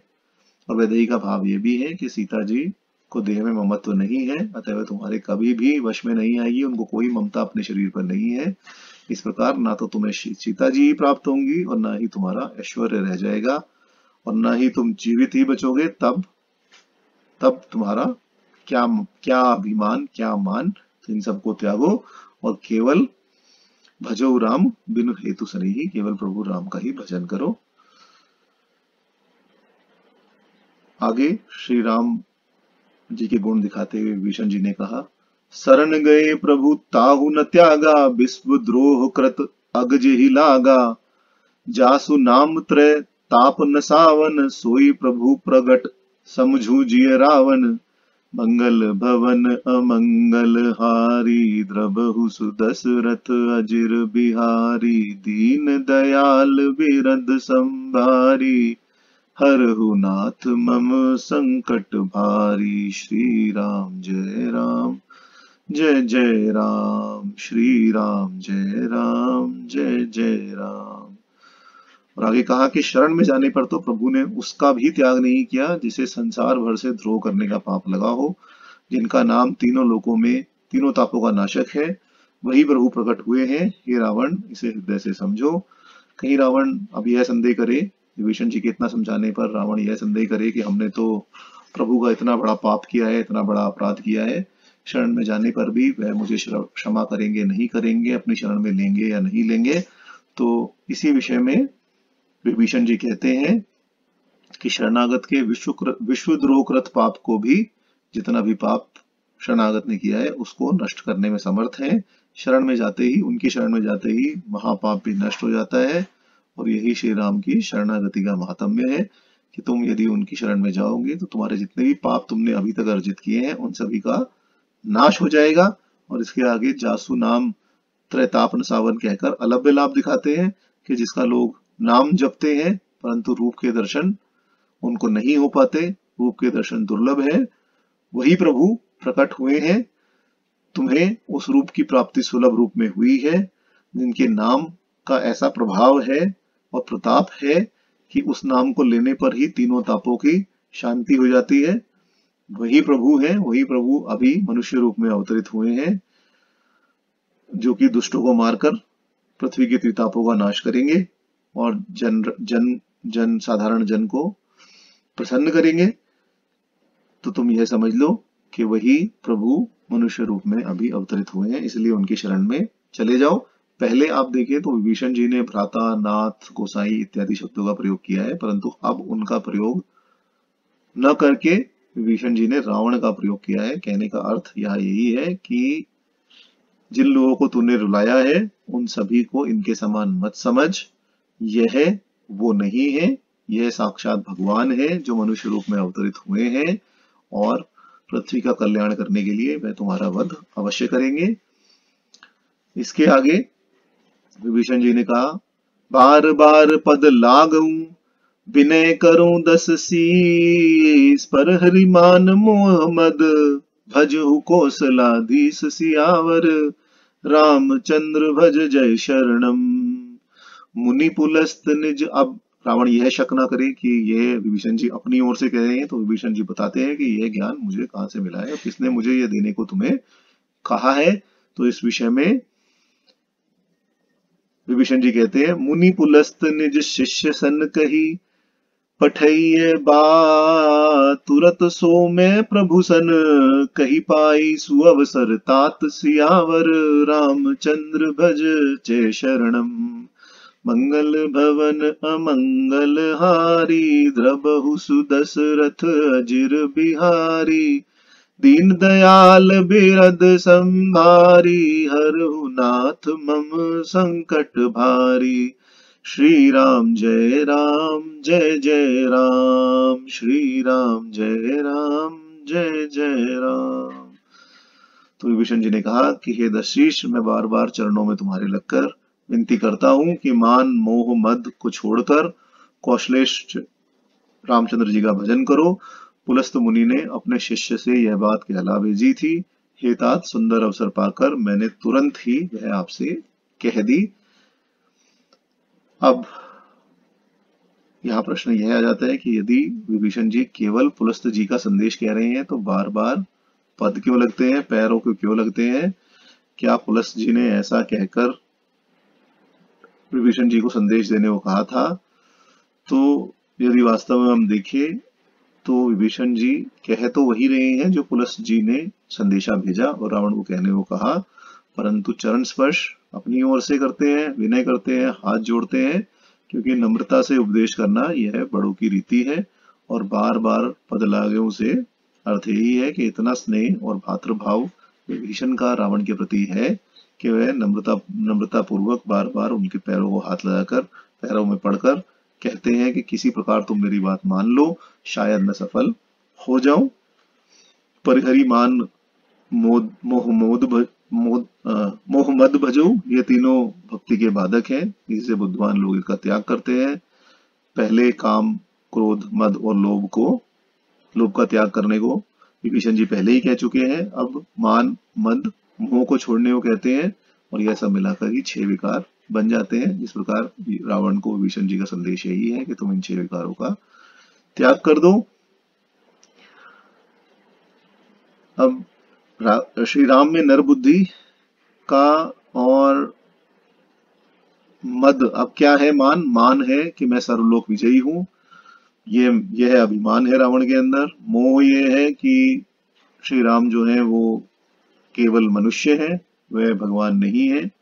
और मद यह है कि मेरे पास मेघनाद, कुंभकर्ण इत्यादि अनेक अजेय और मैं खुद भी त्रिलोक विजेता हूं, तो इस बात का भी मद है कि जब मेरे पास इतने सारे हैं, इतने सारे योद्धा उपस्थित हैं, तब मैं श्री राम से क्यों डरूं। और इसी को हटाते हुए, इसी का त्याग करने के लिए विभीषण जी कहते हैं कि इन सभी का त्याग करो और कौशलाधीश को भजो, केवल यही कर्तव्य है। वाल्मीकि रामायण युद्ध कांड यदि हम देखें तो उसमें रावण ने कुंभकर्ण से अपने में मोह मद मान आदि का होना स्वीकार किया है। और वहां जब कुंभकर्ण ने रावण को समझाने का प्रयास किया, समझाने की कोशिश की, तब उन्होंने कहा कि तब रावण ने कहा कुंभकर्ण से कि मैंने चित्त विभ्रम से, मोहवश अथवा अपने बल के अहंकार से जो कार्य नहीं किया और अपने भाई और स्त्री की सलाह नहीं मानी, अब उसको बारंबार कहना व्यर्थ है। अब युद्ध बिल्कुल ऊपर तक आ चुका है, अतः हमें युद्ध करना ही पड़ेगा, हमारे पास कोई और रास्ता नहीं है। तो रावण ने यह स्वयं भी स्वीकार किया है कि हाँ, मुझमें चित्त विभ्रम था, मुझमें मोह था, मुझमें अहंकार था, इसके कारण मैंने ना तो अपनी स्त्री की बात मानी और ना ही विभीषण जैसे भाई की बात मानी। कौशलाधीश कहने का भाव यहाँ यह भी है कि सब जगह यह इस लोक परलोक दोनों में कौशल करने वाले हैं। विभीषण जी का सिद्धांत है भजन करना, वे केवल भजन में मग्न रहते हैं, इसीलिए बार बार भजन करने की ही सलाह देते हैं। मुनि पुलस से बताया कि जो संदेश पुलस्त ऋषि ने दिया, पितामह ने दिया, वह स्वयं दिया है और संदेश भेजा है, उनको पता चल गया है, वे त्रिकालज्ञ हैं, उनको सब पता है। उनका सुंदर निर्मल यश जगत भर में प्रसिद्ध है, जो सबको आनंद प्रदान करता है। अतः आप भी यदि उनकी बात मानेंगे तो आपका भी कल्याण ही होगा। तुम उन्हीं के वंश में उत्पन्न हुए हो, यह जानकर उन्होंने परम श्रेयस्कर जो मार्ग है प्रभु भक्ति का, वह कहलवा भेजा है। हमारे कुल में वैसे भी भगवत भक्ति प्रधान है, अति तुम भी उसका ही अनुसरण करो, कलंक रूप मत बनो। अवसर जानकर विभीषण जी आए थे और सुअवसर जानकर बात की। भाव यही है कि आने का अवसर तो अपने अधीन नहीं था, इसलिए अवसर जानकर आए, और सुअवसर पराधीन है, अब जानते हैं। अब रावण पूछे तब बात कहने का अवसर मिले, इसी से सुअवसर कहा कि अब मेरे पास सुअवसर था तो मैंने तुमसे कह दिया। तुरंत से यही बताया कि बस अभी अभी पुलस जी का शिष्य कहकर गया है, जैसे ही उसने कहा वैसे ही मैं तुम्हारे पास आ गया और शीघ्र ही संदेश सुना दिया। शीघ्र सुनाने में जो अर्थ है, जो तात्पर्य है, वह यही है कि यदि कोई बात जरूरी हो और आवश्यक हो और कहनी हो तो तभी कह देनी चाहिए, क्योंकि यदि बाद में कहें या उसमें कोई विलंब करें तो हानि होनी संभव है। कोई कार्य हमें आज ही करना हो और वो ना करें, उसको कल के लिए टाल दें, तो हो सकता है कि उसमें कुछ हानि हो जाए और बाद में पश्चाताप करना पड़े। संदेश में विलंब नहीं करना चाहिए, चाहे और कल्याणकारी संदेश तो तुरंत ही दे देना चाहिए। कुछ बिगड़ गया तो पीछे कहने से क्या लाभ। इसलिए विभीषण जी कह रहे हैं कि मैंने तुरंत ही तुम्हें बता दिया, जैसे ही मुझे आकर पुलस्त ऋषि के शिष्य ने कहा कि पुलस्त ऋषि का संदेशा ये है, वह तुरंत ही मैंने आपको बता दिया। विभीषण जी की बात सुनकर माल्यवंत को वह उचित लगा। माल्यवंत ने कहा, क्या कहा? माल्यवंत अति सचिव सयाना, तासु बचन सुनी अति सुख माना। तात अनुज तव नीति विभूषण, सो उर धरहु जो कहत विभीषण। मंगल भवन अमंगल हारी, द्रबहु सुदशरथ अजिर बिहारी। दीन दयाल बिरद संभारी, हरहु नाथ मम संकट भारी। श्री राम जय जय राम, श्री राम जय जय राम। विभीषण का माल्यवंत अत्यंत चतुर एवं वृद्ध मंत्री है, विभीषण का नाना लगता है। उसने विभीषण जी के वचन सुनकर अत्यंत सुख माना और रावण से बोला कि हे तात, तुम्हारा छोटा भाई नीति विभूषण है, अतः जो विभीषण जी कहते हैं उसे हृदय में धारण करो। वृद्ध निशाचर माल्यवंत, जैसा कि मैंने कहा, ये रावण की माता का पिता है, अतः रावण का नाना है। और रावण को वाल्मीकि रामायण के अनुसार भी हम देखें तो 71 चतुर्युग से भी अधिक काल बीत चुका है राज्य करते हुए, क्योंकि उसने वरदान मांग लिया था कि मेरी किसी से मृत्यु ना हो, मनुष्य और वानर के अलावा। तो उसको 71 चतुर्युग का वर्ष बीत चुका है राज्य करते हुए, और माल्यवंत उससे भी पुराना है। तो इससे कहा कि माल्यवंत अति वृद्ध है, वयोवृद्ध है, इसने बहुत समय देखा है, इसलिए अनेकों बातों को जानता है। वाल्मीकि रामायण में माल्यवंत को महाप्राज्ञ, अत्यंत बुद्धिमान, और आध्यात्म में बुद्धिमान, नीति निपुण और वृद्ध कहा है। भाव यही है कि माल्यवंत पंडित और शास्त्र तत्वज्ञ है, शास्त्रों को तत्वों से जानता है। इसने अति सुख माना क्योंकि अति सयाना है। उसे मंत्रियों के वचन सुनकर माल्यवंत को दुख हुआ था, परंतु अब विभीषण जी के मंत्र सुनकर इनको सुख हुआ। रावण के भय से किसी अन्य मंत्री ने यह नहीं कहा कि विभीषण जी ने अच्छी राय दी है, परंतु माल्यवंत ने उठकर कहा कि तुम्हें अपने भाई की बात माननी चाहिए, क्योंकि विभीषण नीति विभूषण है। पहले जब रावण ने हनुमान जी के वध की आज्ञा दी थी और विभीषण जी ने आकर प्रार्थना की थी कि आन दंड कुछ करिए गोसाई, तब सब ही कहा मंत्र भल भाई, सभी मंत्रियों ने उसका समर्थन किया था, परंतु यहां नहीं कहा, क्योंकि वह मंत्र रावण के अनुकूल था। रावण चाह रहा था कि पूंछ में आग लगाकर मैं वानर को ही मार देता हूं, इससे न तो मुझे हत्या का दोष लगेगा और वानर का भी अंत हो जाएगा। परंतु यहाँ विभीषण जी सीता जी को वापस देने की सलाह दे रहे हैं, और यह भी कह रहे हैं कि प्रभु श्री राम साक्षात ब्रह्म है, साक्षात भगवान स्वरूप है, तुम उनकी शरण में जाकर उनको प्रणाम कर सीता जी को वापस दे दो, तभी तुम्हारा कल्याण संभव है, अन्यथा कुल सहित तुम्हारा नाश हुआ तो समझो कि हो ही गया, क्योंकि प्रभु श्री राम उत्तरी तट पर उपस्थित है और तुम्हारा नाश करने के लिए ही इतनी दूर आए हैं। इसलिए यहां किसी भी मंत्री ने हाँ नहीं की। विभीषण राजा का भाई है, छोटा भाई बड़े भाई से जो उचित लगे वह कह सकता है, बड़ा भाई माने ना माने ये एक अलग विषय है, परंतु विभीषण जी ने छोटे भाई के नाते जो भी नीति की बातें थी वह सब बड़ी भाई से कही। दो भाइयों के बीच की बात है, इसलिए सभी मंत्री चुप रहे, परंतु माल्यवंत तो उनका रिश्तेदार है, उनका नाना है दोनों भाइयों का, इसलिए माल्यवंत ने उसका समर्थन किया और उनकी राय की भी पुष्टि की।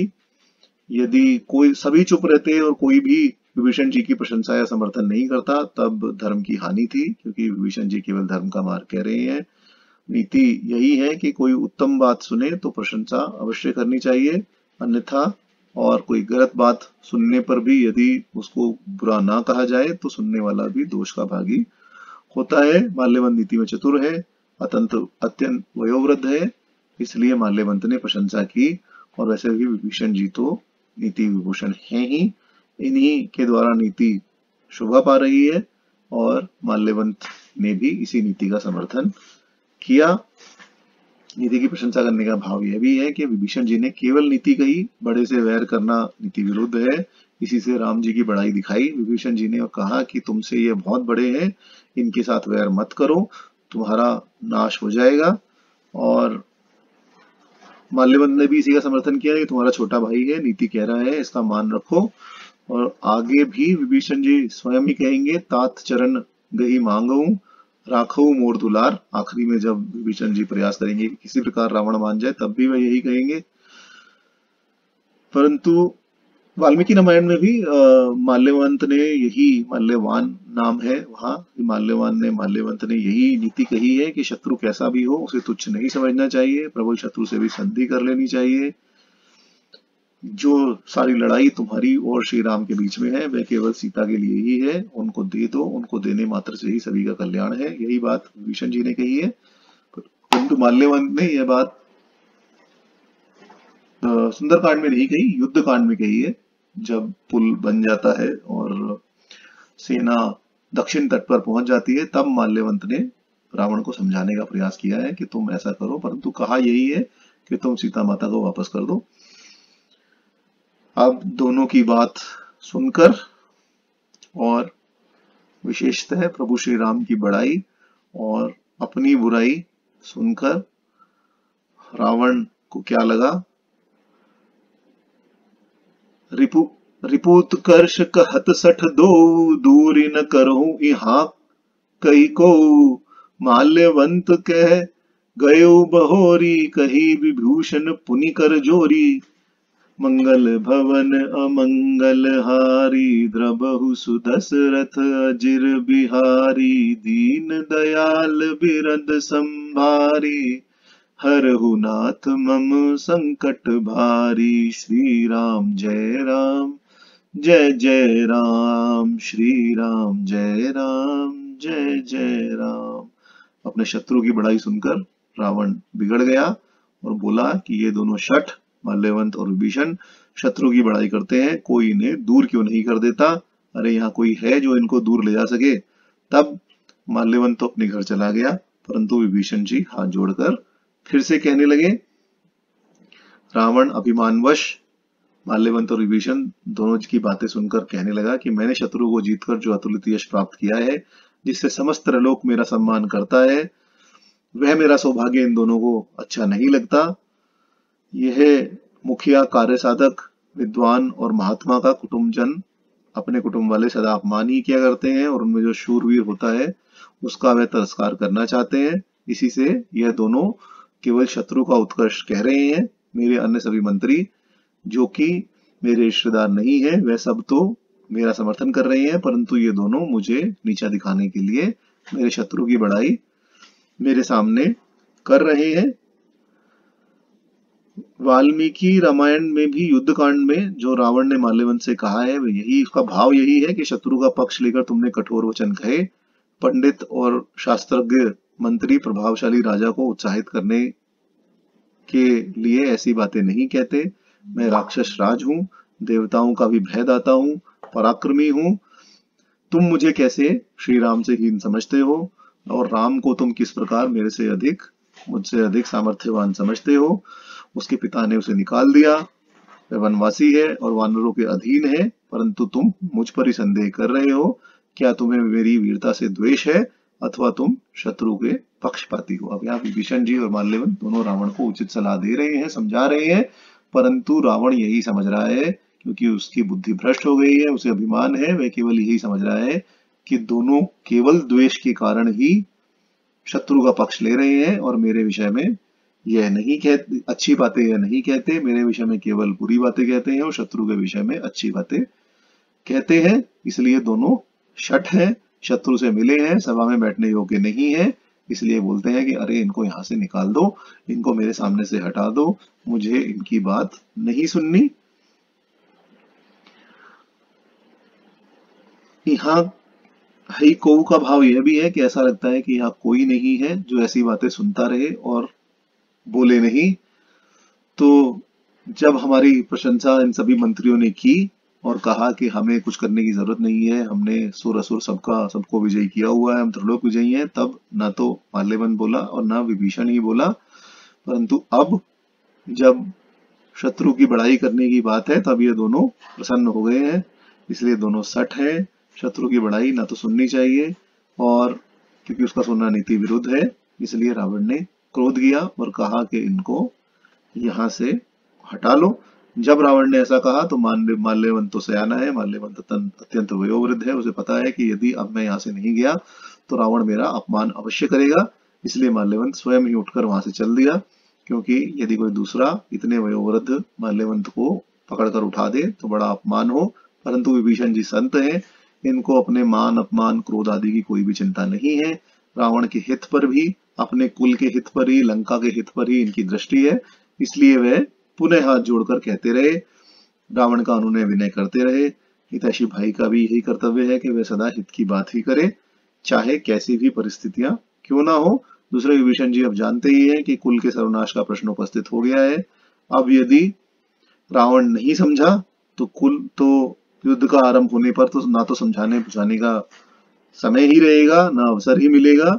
अतः रावण के क्रोध का ख्याल ना करते हुए मैं तब भी उसको समझाऊंगा। और विभीषण जी ने आगे बोला, सुमति कुमति सब के उर रही, नाथ पुराण निगम अस कही, जहां सुमति तह संपत्ति नाना, जहां कुमति तह विपत्ति निदाना, तब उर कुमति बसी विपरीता, हित अनहित मानहुर पुप्रीता, काल राति निशिचर कुल केरी, तेहि सीता पर प्रीति घनेरी।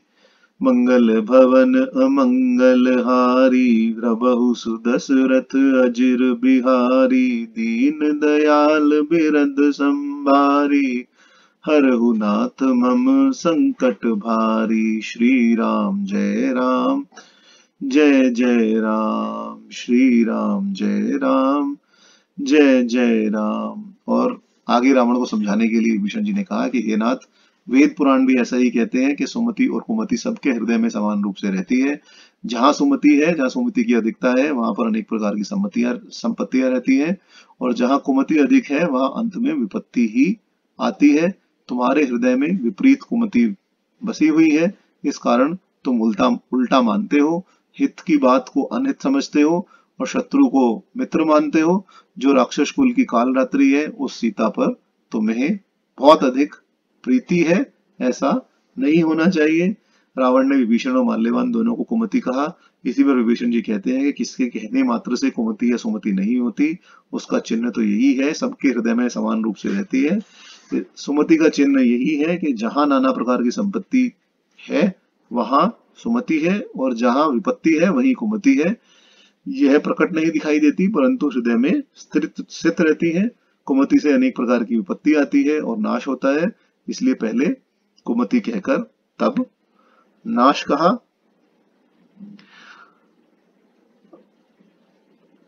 अब ये जो कुमति से विपत्ति और सुमति से संपत्ति है, यही सात्विकी बुद्धि ही सुमति है और राजसिक बुद्धि ही कुमति है। और जो तमोगुण से ढकी हुई बुद्धि अधर्म को ही धर्म मानती है, अर्थात सभी अर्थ को उल्टा देखती है, वही तामसी बुद्धि है। भगवान श्री कृष्ण ने भी त्रिगुणात्मक बुद्धि का भेद दिखाते हुए अध्याय 18 श्रीमद् भागवत गीता में यही कहा है कि प्रवृत्तिम च निवृत्तम च कार्य अकार्य भय अभय, बंधम मोक्षम च या वेत्ति बुद्धि सा पार्थ सात्विकी। यया धर्मम अधर्म च कार्यम एव च अयथावत प्रजानति बुद्धि स पार्थ राजसी। और अधर्मम धर्मम इति या मन्यते तमसा आवृता, सर्व अर्थान विपरीतान त बुद्धि स पार्थ तामसी। की अर्थात कि जो प्रवृत्ति निवृत्ति कार्य अकार्य भय अभय और बंधन मोक्ष इनको जानती है, वह बुद्धि सात्विकी है। जिसके द्वारा मनुष्य धर्म अधर्म और कार्य अकार्य को ठीक ठीक नहीं समझ पाता, वह बुद्धि राजसी है। और तमोगुण से व्याप्त जो बुद्धि है, जो धर्म अधर्म को धर्म तथा सभी विषयों को विपरीत समझती है, हे पार्थ, वह बुद्धि तामसी है। और इसी प्रकार विभीषण जी ने भी यहाँ यही कहा कि कुमति में धर्म अधर्म अथवा कार्य अकार्य का यथावत ज्ञान नहीं होता। वाल्मीकि रामायण में भी विभीषण जी ने सभा में यही कहा है कि हमारे राजा कुबुद्धि के वश में हो गए हैं और तुम लोग इनके मित्र के रूप में अमित्र हो, जितने भी सभासद यहाँ बैठे हैं। अब यहाँ ऐसा क्यों विभीषण जी ने कहा? विभीषण जी ने कहा कि हमने तुमसे हित कहा तो तुमने हमें अपना शत्रु समझा, और जो अनहित कहते हैं, यह मंत्री जो यहाँ बैठकर तुम्हारा अनहित कह रहे हैं, वास्तव में शत्रु हैं, परंतु तुम उन्हें अपना प्रिय मान रहे हो। पुलस्त जी तुम्हारे पितामह हैं, माल्यवंत नाना है और मैं सगा भाई हूं। सो हम तीनों तुम्हारा हित कहते हैं, तुम उसको अहित मानते हो। और मंत्री केवल अपनी जान बचाने के लिए अथवा केवल तुम्हें प्रसन्न करने के लिए तुम्हारी हाँ में हाँ मिला रहे हैं। जो तुम सुनना चाहते हो केवल वही कह रहे हैं, वह अहित है। और सीता साक्षात काल स्वरूप शत्रु है, तुम इन दोनों पर प्रीति कर रहे हो। इसका अर्थ यह है कि तुम्हारा नाश अवश्य ही होगा, क्योंकि तुम्हारी बुद्धि विपरीत हो गई है। यहाँ सीता जी को काल रात्रि समक्ष विभीषण जी ने कहा और रावण को यह समझाने का प्रयास किया कि निशाचरों को रात्रि तो सुखदायी होती है, परंतु यह मत समझो कि सीता रात्रि के समान है, सीता काल रात्रि के समान है, उसमें तो नाश ही होता है। अन्य सभी स्त्रियां जिनको तुम हर कर लाए तीनों लोकों से, वह सब तो तुम्हें सुखदायी हुई, परंतु सीता तुम्हारा नाश करने वाली है, ऐसा समझो। और ऐसा ही वाल्मीकि रामायण ने हनुमान जी ने रावण के प्रति कहा है कि तेरे घर में जो सीता है, तू इन्हें संपूर्ण लंका का विनाश करने वाली कालरात्रि समझ। सीता वह रात्रि है जिसमें काल प्राणी को मारने आता है। रात पहले आती है तब काल आता है, वैसे ही सीता जी पहले आ गई और अब श्री राम रूप में काल बाद में आ रहे हैं। इसके आगे विभीषण जी ने कहा, तात चरण गही मांगू राखू मोर दुलार, सीता देहु राम कहूं अहित न होए तुम्हार, सियावर रामचंद्र भज जय शरणम। बुध पुराण श्रुति सम्मत बानी, कही विभीषण नीति बखानी। मंगल भवन अमंगल हारी, द्रबहु सुदशरथ अजिर बिहारी। दीन दयाल बिरद संभारी, हरहु नाथ मम संकट भारी। श्री राम जय राम जय जय राम, श्री राम जय राम जय जय राम। विभीषण जी ने आगे कहा कि हे तात, मैं चरण पकड़कर आपसे मांगता हूं कि मेरा दुलार लाड़ प्यार ही रख लीजिए। अगर आप कोई अन्य बात नहीं भी मानते तब केवल मेरे दुलार के लिए, मेरे लाड़ प्यार के लिए, भाई के रूप में जो आपका मेरा प्यार है केवल वही रख लीजिए और श्री राम जी को सीता दे दीजिए, तुम्हारा अहित नहीं होगा। विभीषण जी ने पुराण वेद सम्मत से नीति बखान कर कही। विभीषण जी ने कहा कि यद्यपि आप मुझे दूर करना चाहते हैं परंतु तब भी मैं तुम्हारे चरणों की आश्रित हूं। आप बड़े भाई होने के कारण मेरे पिता समान हैं। विभीषण को रावण मानता था, उनको प्यार देता था, दुलार करता था, जिसका विभीषण जी को गर्व भी था। इसीलिए विभीषण जी ने कहा कि राखो मोर दुलार। रावण का दुलार करने का कारण यह भी था कि जब रावण युद्ध करता हुआ त्रिलोक में इधर उधर घूमता था तब केवल विभीषण जी ही थे जो राज्य कार्य संभालते थे, क्योंकि मेघनाथ क्योंकि कुंभकर्ण तो 6 महीने तक केवल सोता था और जाग ही नहीं सकता था। 6 महीने में कुछ ही समय के लिए वह जागता था। और मेघनाथ को तो भरी सभा में ही विभीषण जी ने कहा था कि बेटा तुम अभी, वाल्मीकि रामायण में आप देखें युद्धकांड में विभीषण जी ने कहा है कि बेटा अभी तुम कच्ची बुद्धि वाले हो, अभी राजमंत्रणा में तुम्हारा कोई मूल्य नहीं है। ऐसी दशा में रावण की अनुपस्थिति में लंका का राज्य विभीषण जी ही चलाते थे। और इसलिए भी आप देखेंगे तो श्री राम ने आगे, कल हम देखेंगे कि श्री राम ने आगे विभीषण जी को शुरू में ही लंकेश कह दिया, क्योंकि उनको पता था कि रावण की अनुपस्थिति में विभीषण जी ही राजा हैं और विभीषण जी के ही सुकर्म है कि लंका अभी तक बची हुई है। पुलस्त जी ने भी अपनी ओर से सीता जी को देने के लिए कहा था और वजन करने के लिए कहा था। विभीषण जी ने भी वही संदेश सुनाया। इसी से रावण ने उनको सभा से निकालने के लिए कहा कि कोई इन्हें सभा से निकाल दो। माल्यवंत अपने घर चला गया, परंतु विभीषण जी अभी भी अपना दुलार रखकर वर मांगते हैं कि किसी प्रकार तुम सीता को वापस कर दो, जिससे हमारे कुल की रक्षा हो जाए। क्योंकि सीता जी को लुटाने से यदि त्रिदेव भी तुम पर रुष्ट हो गए तो किसी भी प्रकार तुम्हारा अहित नहीं होगा, क्योंकि श्री राम स्वयं भगवान है। इस प्रसंग में आप देखें तो विभीषण जी ने शुरू से लेकर आखिरी तक अपनी साधुता निभाई, अपनी साधुता का परिचय दिया। आदर अनादर लात मारने पर भी वे विकार को प्राप्त नहीं हुए। तीनों अवस्थाओं में उन्होंने रावण के चरण पकड़े और सब कुछ सहकर केवल रावण के हितकारी वचन ही कहे।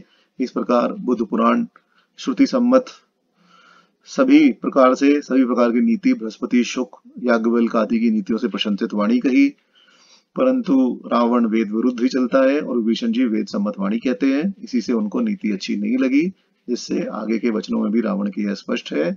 वेद पुराण कथन से तो वह क्रोध करता ही है। यहाँ भी विभीषण जी को मारने उठा और देश निकाला दे दिया।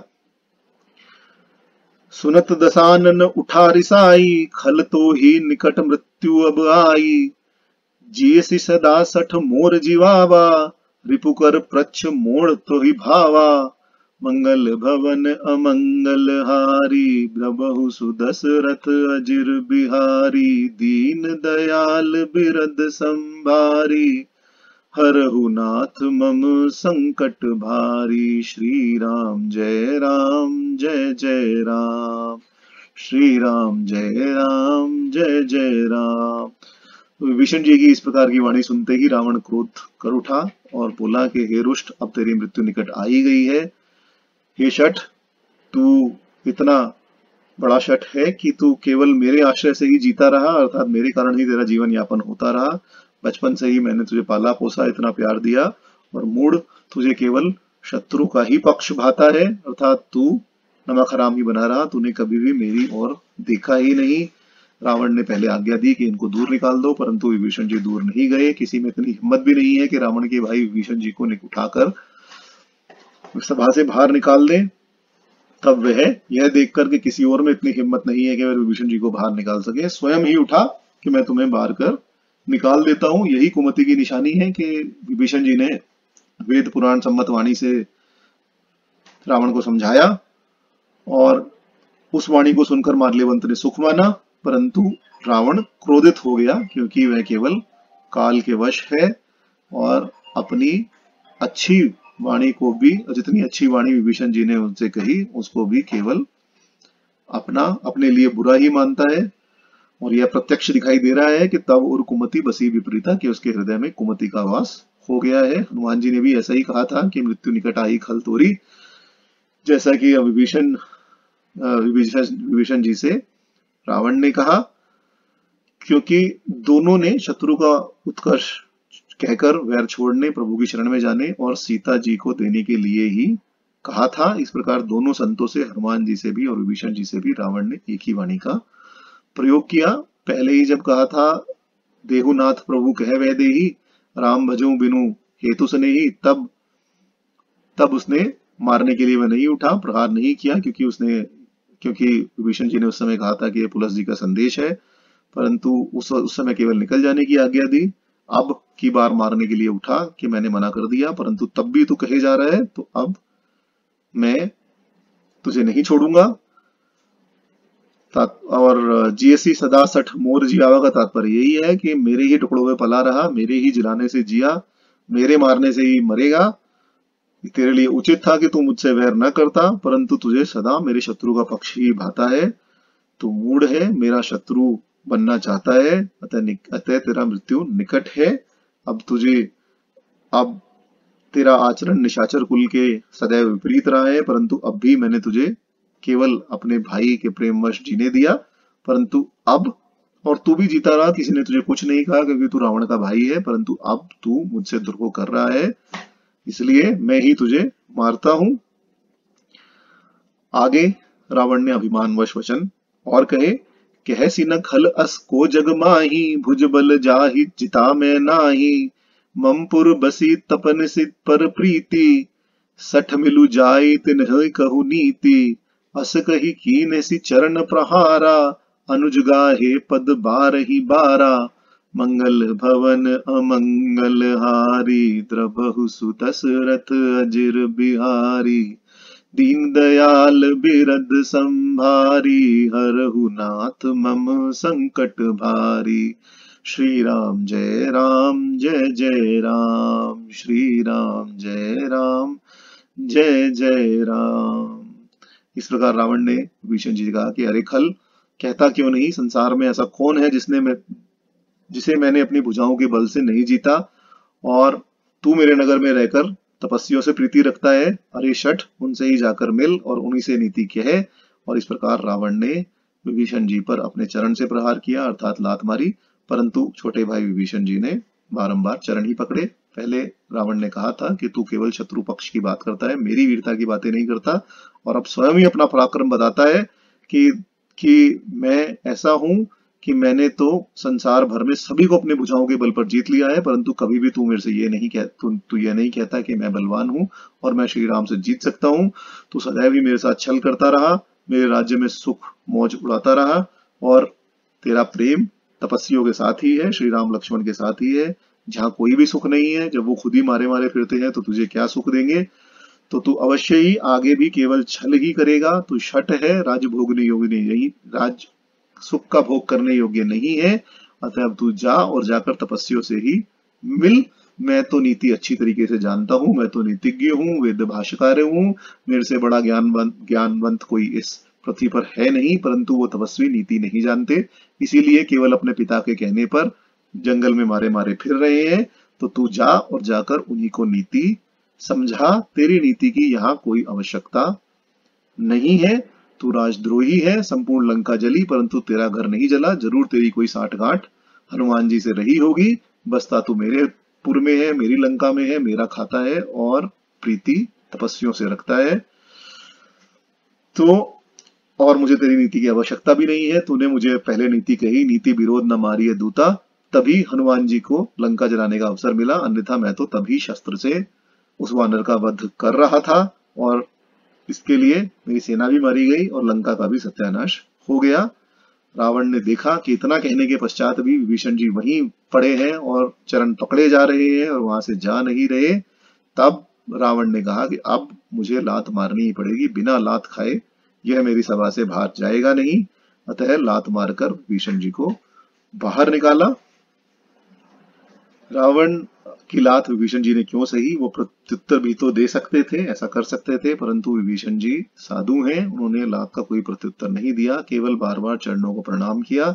यह प्रणाम अब लंका को छोड़ने का, विदाई का है। भाई के नाते विभीषण जी केवल पैर ही पकड़ते रहे, छोटे भाई के नाते।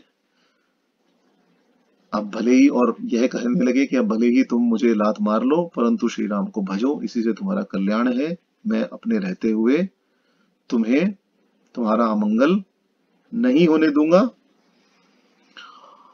अब भाव यह है कि रावण अत्यंत अभिमान में भरा हुआ है और विभीषण जी भी वैष्णव है।